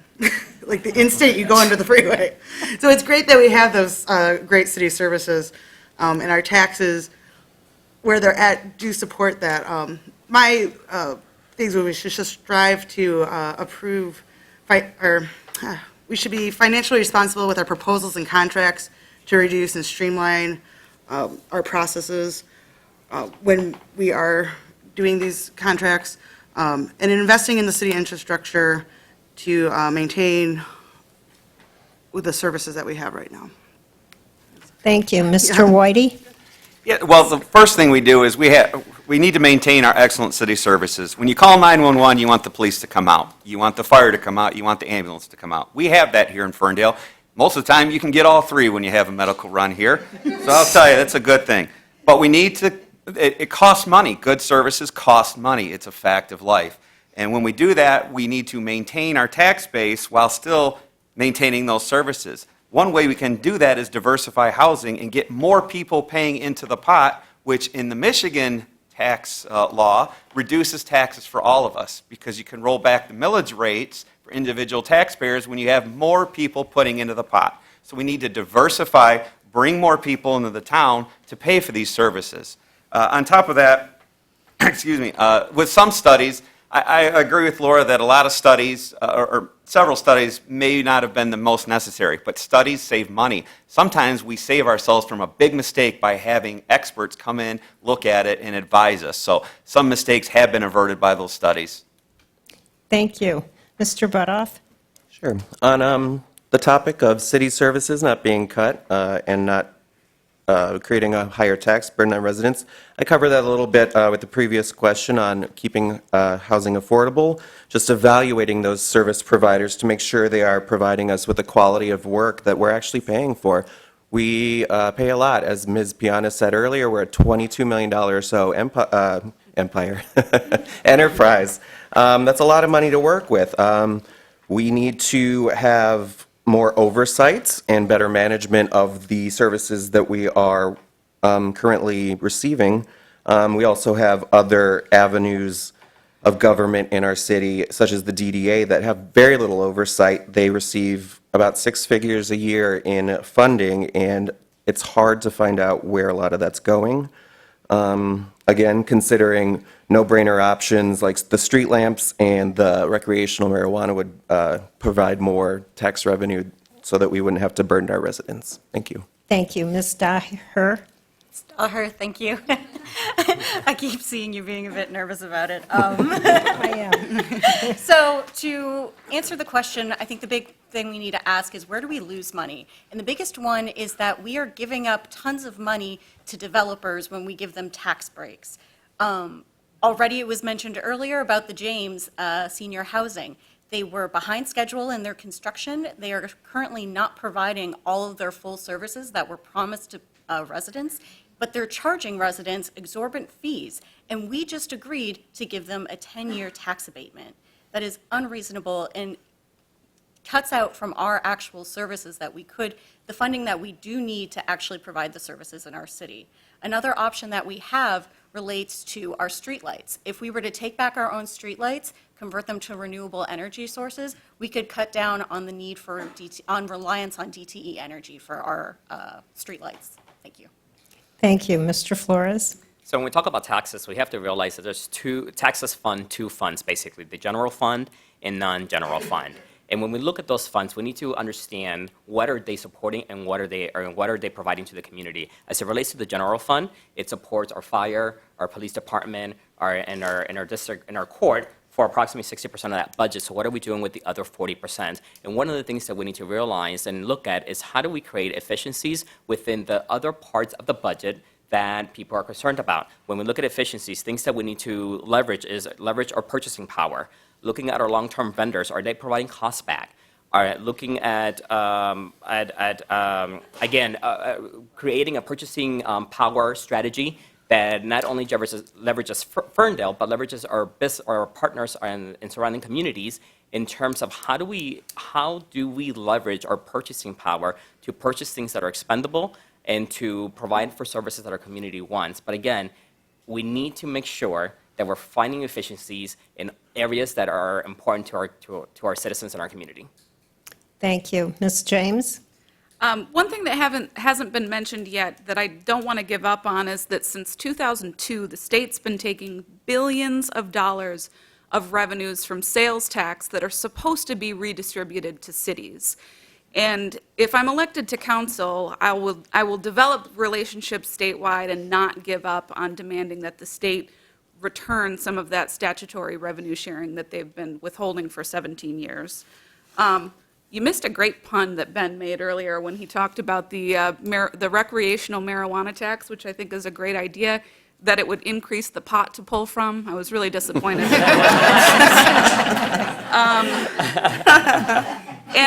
And I have to echo what Laura said, that really looking at hidden expense items throughout our budget, not huge line items, not laying off personnel and closing parks or anything like that, but I think it's savings of 1,000 cuts, basically, looking at all the small things, inefficiencies, and things that have become obsolete that we can eliminate from the budget to provide good services. Thank you. Next question, we're going to start with Ms. Kelly. How will you assist the schools in the continued growth, diversity, and improvement? And have you done any volunteer work with the schools or been at all involved with the Ferndale schools? I have not done any volunteer work with the schools. I think how we increase that is by housing affordability. Right now, we're losing young families. It's hard to stay here and raise your families here. So it all comes down to housing affordability.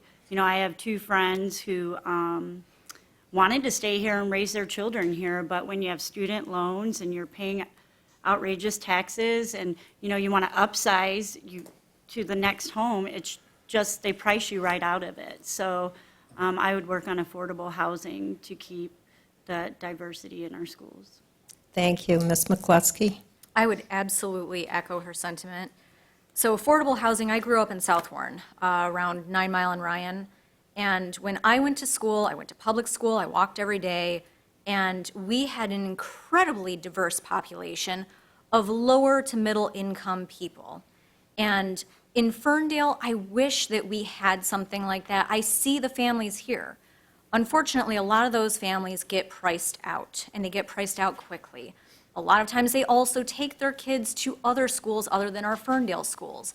They ship them up to Berkeley, they ship them up to Royal Oak for a quote-unquote better education. If we market our schools a little bit better and make our schools a little bit more attractive to these students, as well as work on our housing affordability, I think that diversity will naturally follow. Thank you. Ms. Wessels? I also go along with their sentiments. I have plenty of friends who have one kid right now, and then they're having their second child, and their first child is about to go into school, but they're going to move to Huntington Woods because they think it's a better school district. A lot of people that I've talked to personally, they don't have faith in Ferndale schools, which is sad. My first boyfriend lived in Pleasant Ridge. He went to Ferndale schools. I've known a lot of people who have gone to Ferndale schools and had wonderful careers.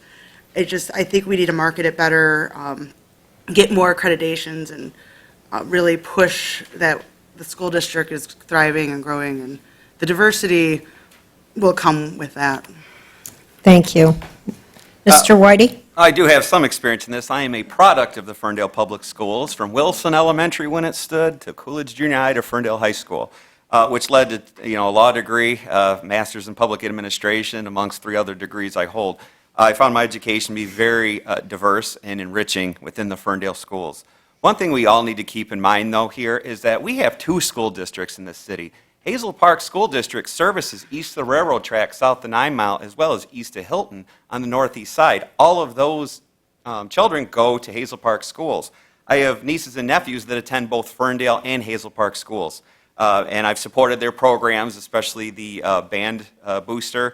My niece is in color guard, twirling the flags and all that stuff for Hazel Park, and they do a great job. So I think what we need to do is, as a city government, work closer with both school district governments to see what our mutual needs are so that we can have mutual gains.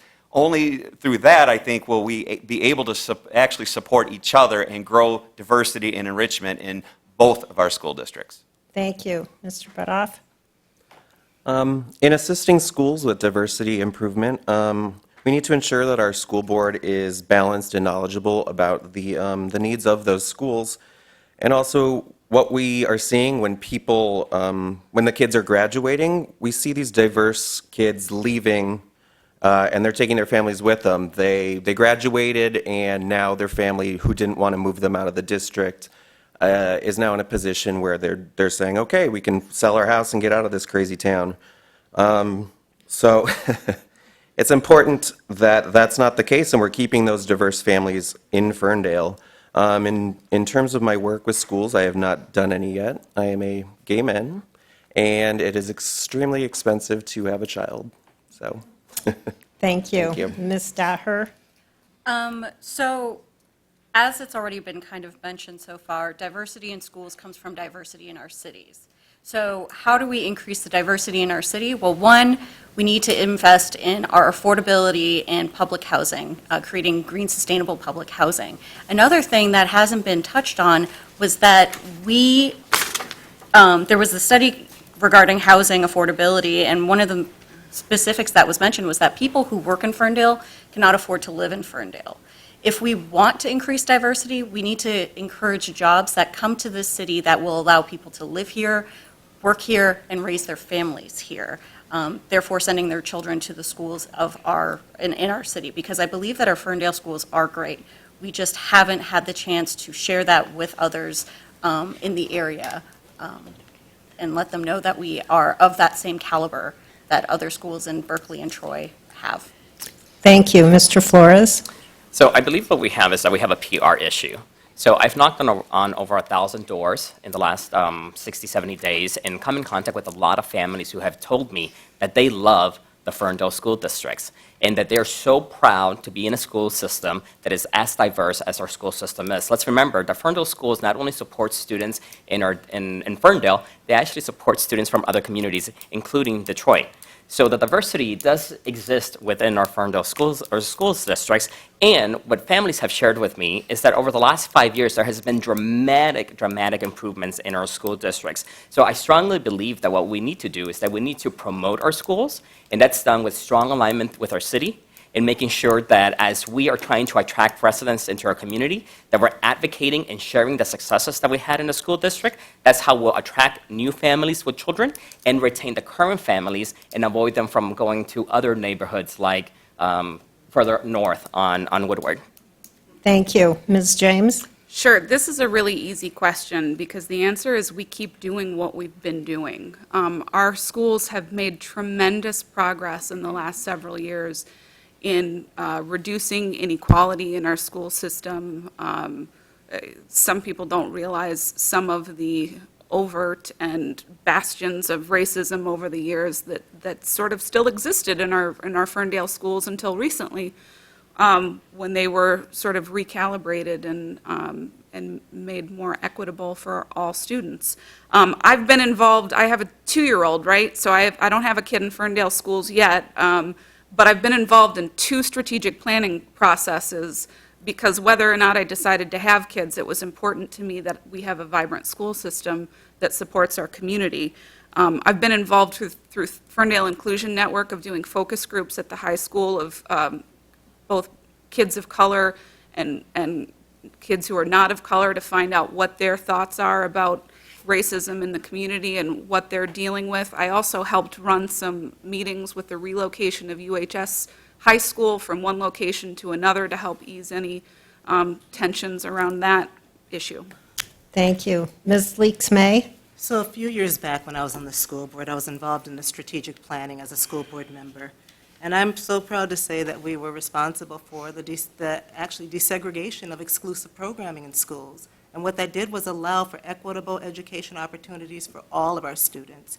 And that, I think that's one of my most proudest moments. And my kids were right smack in the middle of that. So, and it's based on the work that was done back then. I can say the current school board is continuing those efforts. In fact, they've received awards for it and notoriety for it. So I'm very proud of the school board and the work that I've contributed when I was on it. Now, as far as volunteer work in the schools, well, I'm a mother of 5. So I'm in the schools all the time doing everything, so I'm not going to bore you with that. But what I heard from Mr. Whitey here is that regarding collaboration between the schools, I think that would be a wonderful start. Both of our schools have much to offer, and together we can make it even better. So collaboration and equitable educational opportunities, for sure. Thank you, thank you. Next question, Ms. Mikulski. What's your vision for Ferndale's role in the regional public transit? Oh, geez. You know, I would really rely on Melanie about that. She is absolutely an expert when it comes to regional transit, and I think that we've taken amazing steps to move forward in that plan. As far as continuing along, you know, things like our protected bike lanes. I support it. I don't 100% like the way that some of them have been rolled out. But I do think that public transportation and adhering to public transportation and promoting it is probably smart, and it does attract a certain element to the city. However, I do also like the idea of making sure that our seniors are taken care of so that they have places that they can park so that they're not in a parking structure and having to struggle with that. I also want to make sure that they're not confused by the delineators that we use on our public roads.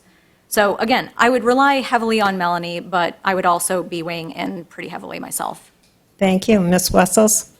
I think public transportation is a long time coming in this region.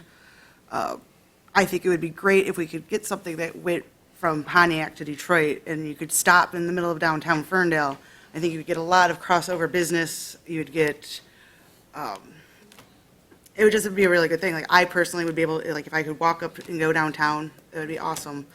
I think bike lanes and everything else are also a really positive part of our city, and we should continue with programs like those. Thank you. Mr. Whitey? Well, what is Ferndale's role in regional transit? Well, first things first, regional transit, it was at a roadblock up till, well, a couple weeks ago. A couple weeks ago, we now have a new county executive, who is our former mayor, Dave Coulter, and regional transit is one of his top priorities. And I think just that change alone, I think we can start seeing how the whole county, not just Ferndale, but a Ferndale flavor, given that Dave Coulter is the county executive, will spill across the entire region. In conjunction with him, like Laura, I would definitely rely on Melanie Piana. That is probably the expert in regional transit around here. I've talked to her many times about it and understood the issue much better because of her. But I think we need to make sure we have public transit as well as alternative transportation, such as bike and bike lanes. Now, where those bike lanes go necessarily, that's still being looked at, and I haven't made a decision on certain roads with respect to bike lanes, but I do think that we in Ferndale need to, as we have been, leading the region in transportation changes. Thank you. Mr. Butoff? Yes, Ferndale's role in the public transportation system, like Mr. Whitty said, a lot of that's on the county level, and we are moving in the right direction there. So really, at this point, it's up to us to maintain and keep our roads safe. Additionally, it's been touched on about bike lanes, which we have a few going now. The current council is looking at recommending to the MDOT that they want to close a lane on both sides of Woodward Avenue and replace that with a bike lane. Businesses I've spoken with on Woodward and residents alike agree this is not a great decision. It's going to be just as dangerous, but with more traffic. Additionally, I would just say that I'd like to leave transit funding decisions to be decided, large-scale ones, by voters. Thank you. Thank you. Ms. Daher?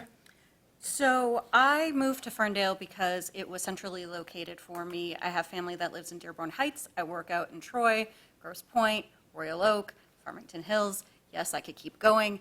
But Ferndale always stood out to me as being a centrally located small-town community.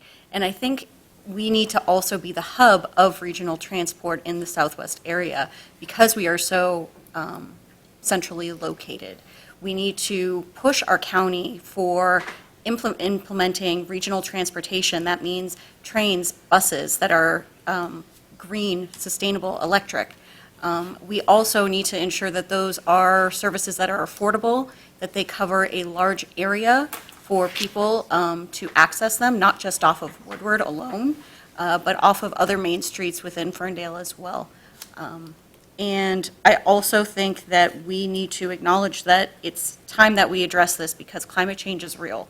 We need to not just rely on our automotive transportation, but other means of transportation as well. Thank you. Mr. Flores? Yep, so this is a topic that I'm actually torn on. Reason being is because when I look at successful communities, they all have a regional transit plan. And when we talk about regional transit plan, it's not a Ferndale plan, it's not a Royal Oak plan, it's not a Detroit plan. It really has to be regional. So we have to be the advocate for it, but we cannot do it alone. I am against spending money only in Ferndale and not having a partner further up or further east and west to make sure that it's actually a regional plan. Let's get a plan approved at the county level that helps support a regional transit plan. Now, again, I'm torn because I do love it, but I'm against doing it unilaterally. I'm against doing it alone, and I'm against doing it without an integrated approach with our other community partners in the area. Thank you. Ms. James? Sure. So my vision for Ferndale's rural and regional transit is for us to continue to be a leader in this area. I remember sitting in this room 15 years ago watching presentations about light rail on Woodward, and it seemed like we were on the verge of it then, and there have been many setbacks due to the lack of regional partnership. And I know that Melanie and others in this room, including Sherry Wells, have been advocates for regional cooperation and making our mass transit thrive. But I think one thing that Ferndale can do is make sure that we're framing this issue. I appreciate that Netta brought up the fact that this is an environmental issue as well. Our reliance on sort of single-driver automobiles is becoming antiquated and damaging to our environment, and it's not what younger people want. I might be one of the only people up here who has lived in Ferndale as an adult without a car for a lengthy period of time, and I was able to move around on my feet and on the bus and on my bike. It's an economic justice issue too, because at the time I wasn't doing that because I felt like it. I was doing it because I couldn't afford a car. Okay. Thank you. Ms. Leaks-May? So when I think of regional transit, I too also think about it at really the tri-county level. It's about building partnerships and relationships. There are people that work outside of this city that need to be able to get to the city in order to get to their work and do their day-to-day jobs. I'm so happy that we have an Oakland County executive now in place that will work for all individuals, work for all of the counties, and just really has a history of building partnerships and relationships and building bridges amongst all different communities. He's just an amazing person and a mentor of mine. I also heard that we have some concerns regarding the traffic study on Woodward. The purpose of that study is to slow down traffic on Woodward. The purpose of that study is not solely to build bike lanes on that, but to find out how we can make it safer for our residents who cross it, drive it, come into our communities every day. And I, too, believe that Melanie Piana is the regional guru. Thank you. Ms. Kelly? Well, without echoing everything that was set up here, there's a lot of really great ideas, and it is on a regional level, and we are lucky that Dave is now in that role and can help us accomplish that. You know, I'm an avid biker. I appreciate all the biking lanes and the accessibility. You know, again, at the Woodward thing, I'm not sure how I feel about it. I'd love to have that open for us to get back and forth, but I just don't know that it's a safe, viable option. Yeah, that's all I got. Thank you.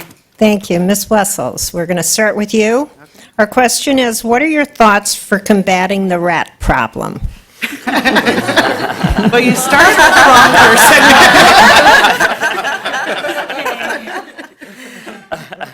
I would actually turn to Laura, which I actually did the other night, because I was sitting in my backyard the other night, and I'm like, I think I just saw a rat. So I texted her right away. I was like, I think I just saw a rat in my backyard. I think what the Rat Patrol has been doing has been a great resource for the community. I would think that the city should actually support it more with funding. You know, we are growing, our restaurants are growing, but now it is growing out into our, it used to just be like the downtown area, but now it's growing out. I'm on University, you know, in southeast Ferndale, so like, there's not a lot around me that rats should be. Like, there's no food sources really, so I would definitely rely on Laura. Thank you. Mr. Whitey? I think we need to take a global approach to this. I think there's two things with respect to the rat problem. First, we need to educate, and the second thing we need to do is enforce. So there's two E's to this. The education piece is telling, you know, and educating residents and business owners on how to maintain their trash off the ground, not have wood piles that are not off the ground, all the different areas that cause rat infestation or growth needs to be eradicated. And I think education is that first part. The second part is enforcement through code enforcement. You know, some people have a harder time maintaining their yards than others, and that's why we have code enforcement. Nobody likes to get a visit from code enforcement. We all know that, but they are very necessary, and I think they can go a long way to help eradicate this problem. And the rats, yes, they are everywhere. I live along 8 Mile and West End on the far southeast side of town, and they're downtown and everywhere. But a global approach to education and enforcement can assist us in Ferndale as an entire city to combat this problem. Thank you. Mr. Butoff? Thank you. Regarding the rat problem, number one is funding. Laura will tell you when it gets to her turn. She's put in so much money of her own money to combat this. I think the city needs to be chipping into that. Secondly, we need better action by our city council. In the meetings that I've come to, I saw a gentleman come in back-to-back a couple times to meetings to speak about this one specific dumpster, and no action was being taken. He works in our downtown and just saw a ton of rats coming in and out of that dumpster, and he was begging for help from our city council to get this dumpster fixed, and I don't know if it has been yet, but as of those meetings, it had not been. So better funding and just our city council taking action would be great to combat the rat problem. Thank you. Thank you. Ms. Daher? Yes, so Laura would probably be the best one, just as we were saying earlier about Melanie being the best person to discuss regional transport. But to me, this relates to our increased population without providing enough services to it. So how do we update our waste disposal systems?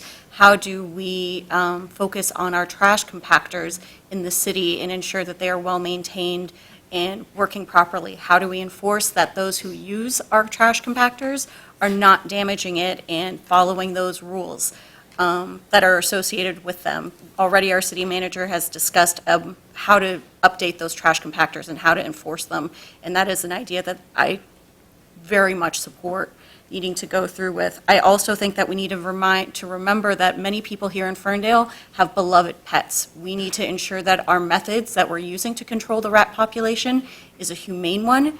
That means no poison that could then end up being ingested by our pets and other wildlife in our city. Thank you. Mr. Flores? I believe in speaking to subject matter experts. I am not a subject matter expert when it comes to rat. I believe Laura is. So if I could yield my time to her, I would. But one of the things that I think that we need to focus on is making sure that we have an integrated sanitation plan that not only addresses the city dumpsters, but addresses the private sector dumpsters as well. So city dumpsters is a portion of the dumpsters that are all over the city. So whatever plan the city comes up with, which was proposed, I believe, 2 city council meetings ago, is how do we integrate that plan with that of the private sector to make sure that we're not only just addressing core downtown issues, but really addressing the Ferndale area. So again, an integrated approach to a sanitation plan that we can work with our private sector partners. Thank you. Ms. James? Sure. So a couple of things. Improve sanitation enforcement throughout the city, obviously. Explore the city's ability to provide rat-proof trash cans to residents at a wholesale price, perhaps. Improving public education, and absolutely seeking input and collaboration with the Ferndale Rat Patrol. As everyone else has mentioned, there's no denying that Laura is the expert on this. And I think any one of us, if elected, would be a fool not to work directly with her on this. Thank you. Ms. Leaks May? Well, people have said some of the same things, but I'm going to just piggyback on that. Yes, for sure, stricter sanitation code enforcements. Ferndale has a high pet population, and I think rats tend to like what our pets drop, so we need to be more responsible as far as picking up behind our pets when we walk, in the backyards, etc. I think this is about collaboration, and I am very in support of resident-driven initiatives like the Rat Patrol that have chosen on their own accord to educate residents regarding decreasing the rat population. So I think as a city official, like I am, I would definitely encourage collaboration and just communication efforts with individuals who want to bring about ways in which to educate residents as far as to how we can decrease it. So stricter sanitation enforcement and collaboration with resident-driven initiatives. Thank you. Ms. Kelly?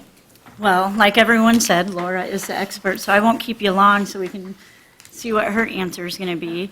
I certainly would rely on Laura. Also, one of the suggestions I have is to implement a resident curbside food compost pickup in containers. We can give containers to residents for kitchen waste, supply the trash cans similar to our recycle bins. I believe this will help us and increase environmental sustainability as well. Thank you. Ms. McCluskey? I'm not sure that we're ready for this answer.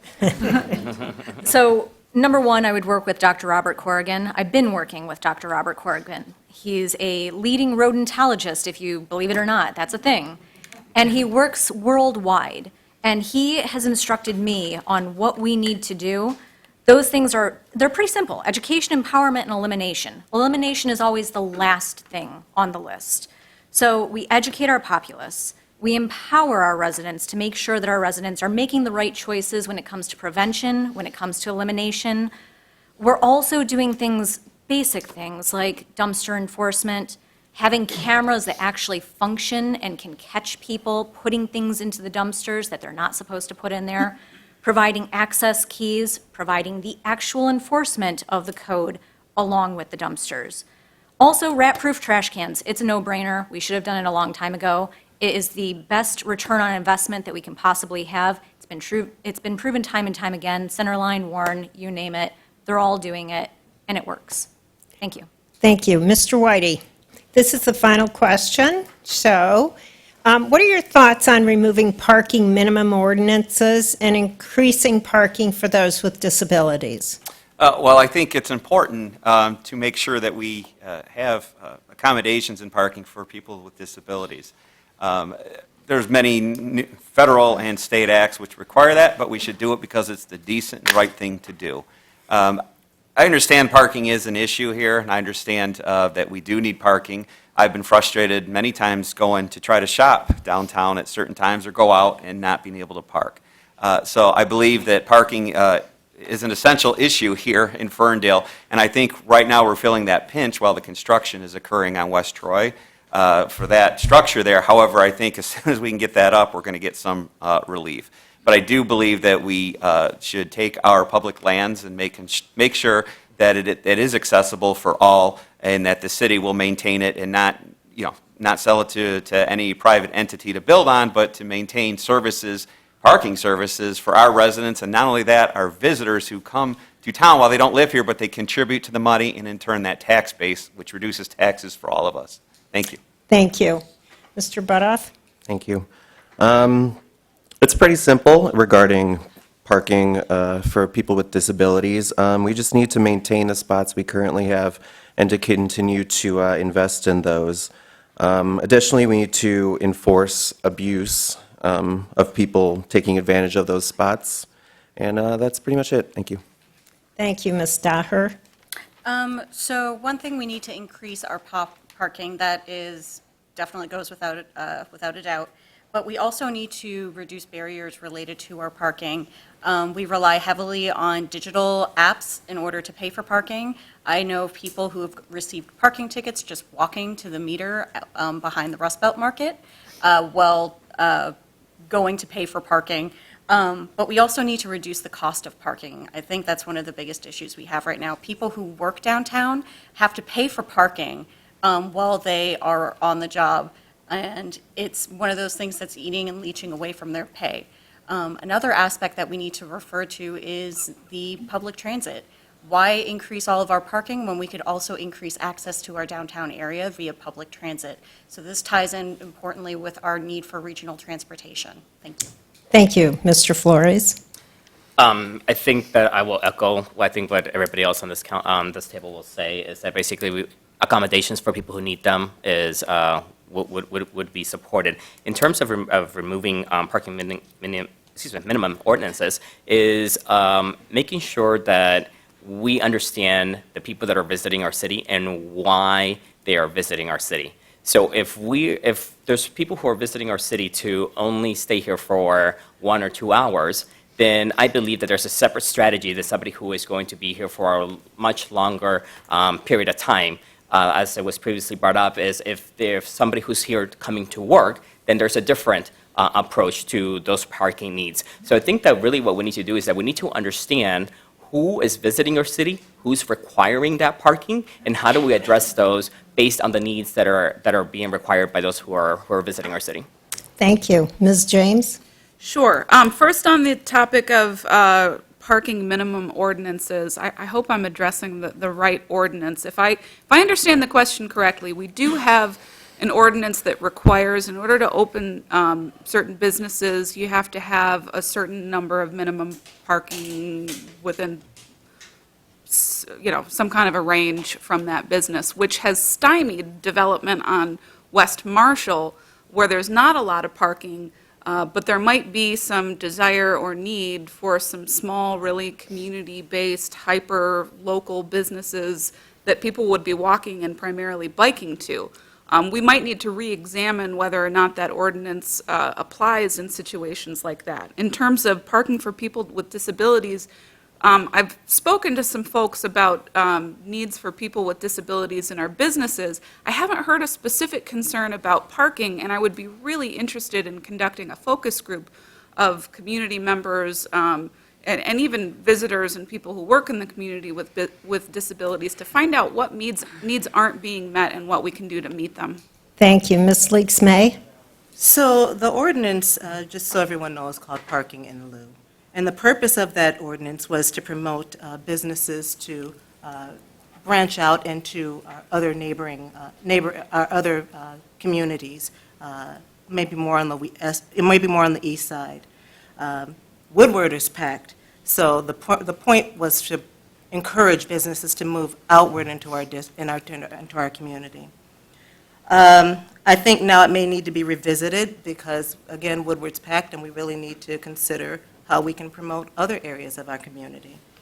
I would actually, as far as individuals with disabilities and parking, I can tell you that just recently, I just finished a survey and Ferndale has been awarded designation as Communities for a Lifetime, where now, and based on that designation and that research, we are now looking for parking passes for seniors at an affordable rate. And as far as city employees and those with disabilities, perhaps we can look at ways to reduce that as well. Thank you. Ms. Kelly? Parking is definitely an issue here in Ferndale, as we all know. And I do appreciate what they're doing here with allotting so many spaces per business, and I think it's important.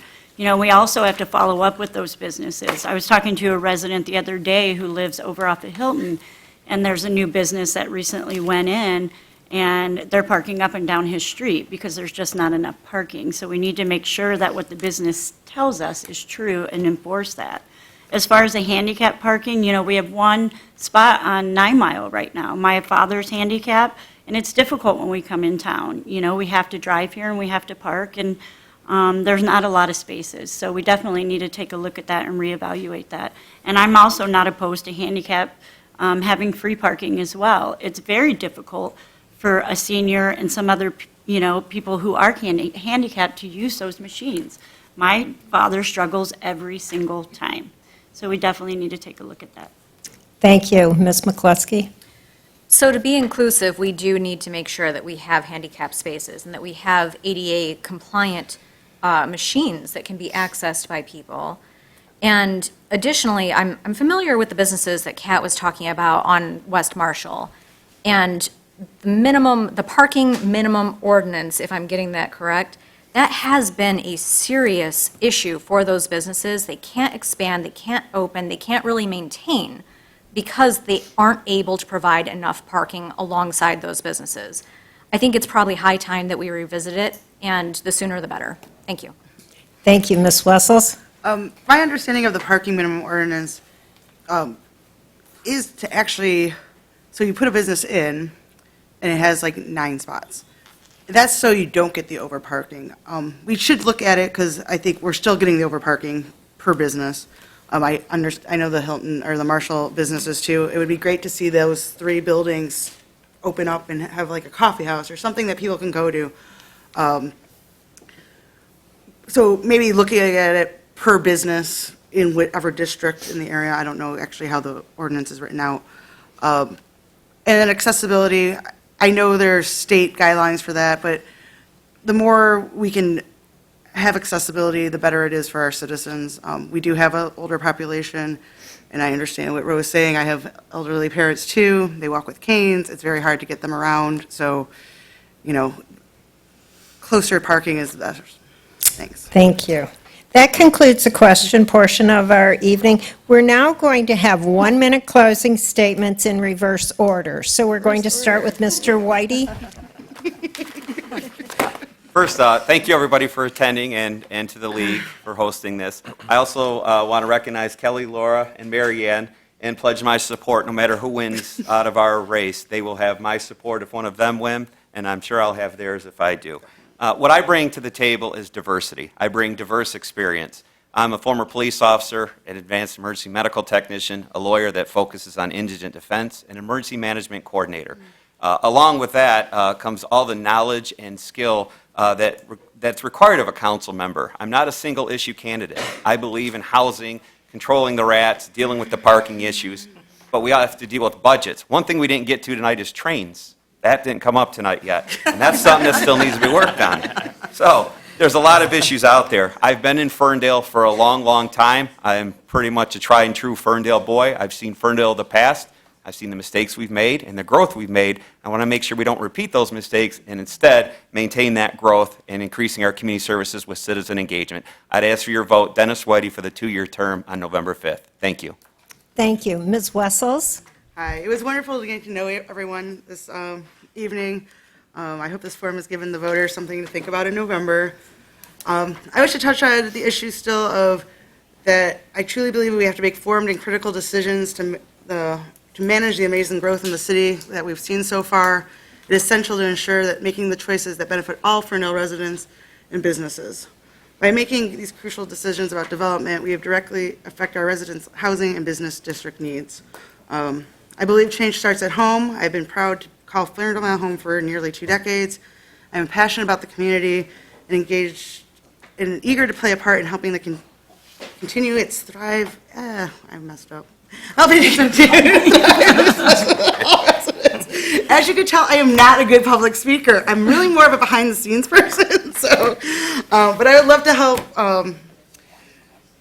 represent the community and. That's it. Thank you. Ms. McCluskey? So I want to thank the League for hosting this forum, and thank you to the audience for the thoughtful, insightful questions. So I'm going to throw out one more quote. It's less funny this time. The best way to find yourself is to lose yourself in the service of others. I've found myself in Ferndale due to the outreach and empowerment through Ferndale Rat Patrol, and that has prompted me to listen and want to help further. It's my desire to continue to represent Ferndale, but to do so in an even more meaningful capacity. I want to earn and continue earning the support of our residents this November. If you want someone to work collaboratively, analytically, and diligently, vote Laura Mikulski November 5th. Thank you. Thank you. Ms. Kelly?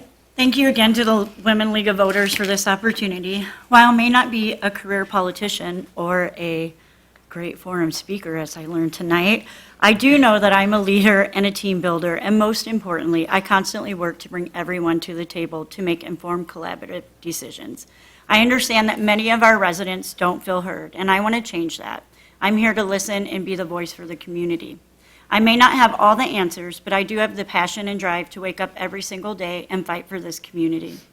And so I humbly ask you to go with Roe on November 5th. If you'd like to reach out to me, you can go to Rolanda Kelly for Ferndale City Council on Facebook or visit my website at rolandakelly.com or call me personally at 734-223-1832. And thank you again for being here tonight. Thank you, Ms. Leaks May. Thank you to the League of Women Voters for having me here, and to all of you for coming out to hear what we have to say. I'm honored to be your councilwoman. With your vote in my second term, I promise to continue working day and night to listen to all of Ferndale residents and business owners. I promise to continue improving city transparency, like when I started the council-wide email to streamline communication. I promise to continue my work bringing low-cost parking to our seniors and affordable housing to Ferndale. I promise to collaborate with you to build our amazing, diverse, and inclusive community, a community that I have lived in for over 30 years. Some may not know it, but when the city of Ferndale was first formed, someone like me could not even own property in this community. We have come so far, and together we can do so much more. The honor of serving as your first Black councilwoman has been a humbling experience for me, and I'm asking for your vote on November 5th to continue this important transformative work. Together we can make Ferndale even better. Raylon Leaks May for City of Ferndale. Thank you. Ms. James? First, I want to thank the League, again, for hosting this forum, and CFF for hosting the meet and greet that will follow, the audience for sticking it out through this long event, and to the rest of the candidates for really stepping up and volunteering to do this very taxing, very thankless thing that we're all doing. And I appreciate sort of the collaborative spirit that has maintained throughout this campaign so far. You'll find a lot of shared values among us, but the campaign's also about having experience with local government and a commitment to public service. My platform is simple. I'll be an independent voice to council. My perspective is not tied to any individual organization, endorser, or agenda. I'm a champion for community engagement. I've demonstrated that throughout my 17 years in my work with CFF and Ferndale Inclusion Network. I'm an advocate for social justice. My entire professional career centers around protecting people from being abused by government. Thank you for your time and attention tonight. To learn more about me, you can check katbrunerjames.com. Thank you very much. Thank you. Mr. Flores? Thank you to the League and to the audience. Ferndale is at a critical intersection point. Do we continue with the current path, or do we reflect and readjust to best serve our community? Only you, the community, can answer that. But I hope tonight provided additional insight about all of us. Again, highly, highly qualified candidates. I hope I was able to communicate the following: why I'm running for City Council, why as a resident I'm advocating for growth that is balanced, why as an individual with financial acumen I am passionate about responsible public investment, and why as a neighbor I want our city to continue providing strong city services. But most importantly, why Ferndale is my forever home. Once again, thank you for your time and your consideration of Floors for Ferndale on November 5th. Thank you. Ms. Daher? Thank you to the League and to the audience for all of the insightful questions and for sticking it out, as Kat has already mentioned. I know what it's like to lose your home because of circumstances that are outside of your control. My family lost ours as a result of war when we became refugees, when in seeking a better future for myself and for my siblings. Now I see what's happening in our city, and I have to remind us that this is not out of our control. In fact, we have the power to put our foot down and demand change. That change comes by voting to not uphold the status quo, to saying no to developers that have unbridled access to our city, saying yes to affordable, sustainable, and inclusivity within our city. I'm committed to all of these things in order to create a Ferndale for all, and I ask that you, if you believe the same, that you would vote for me, Netta Daher. Thank you. Thank you. Mr. Butoff? Thank you.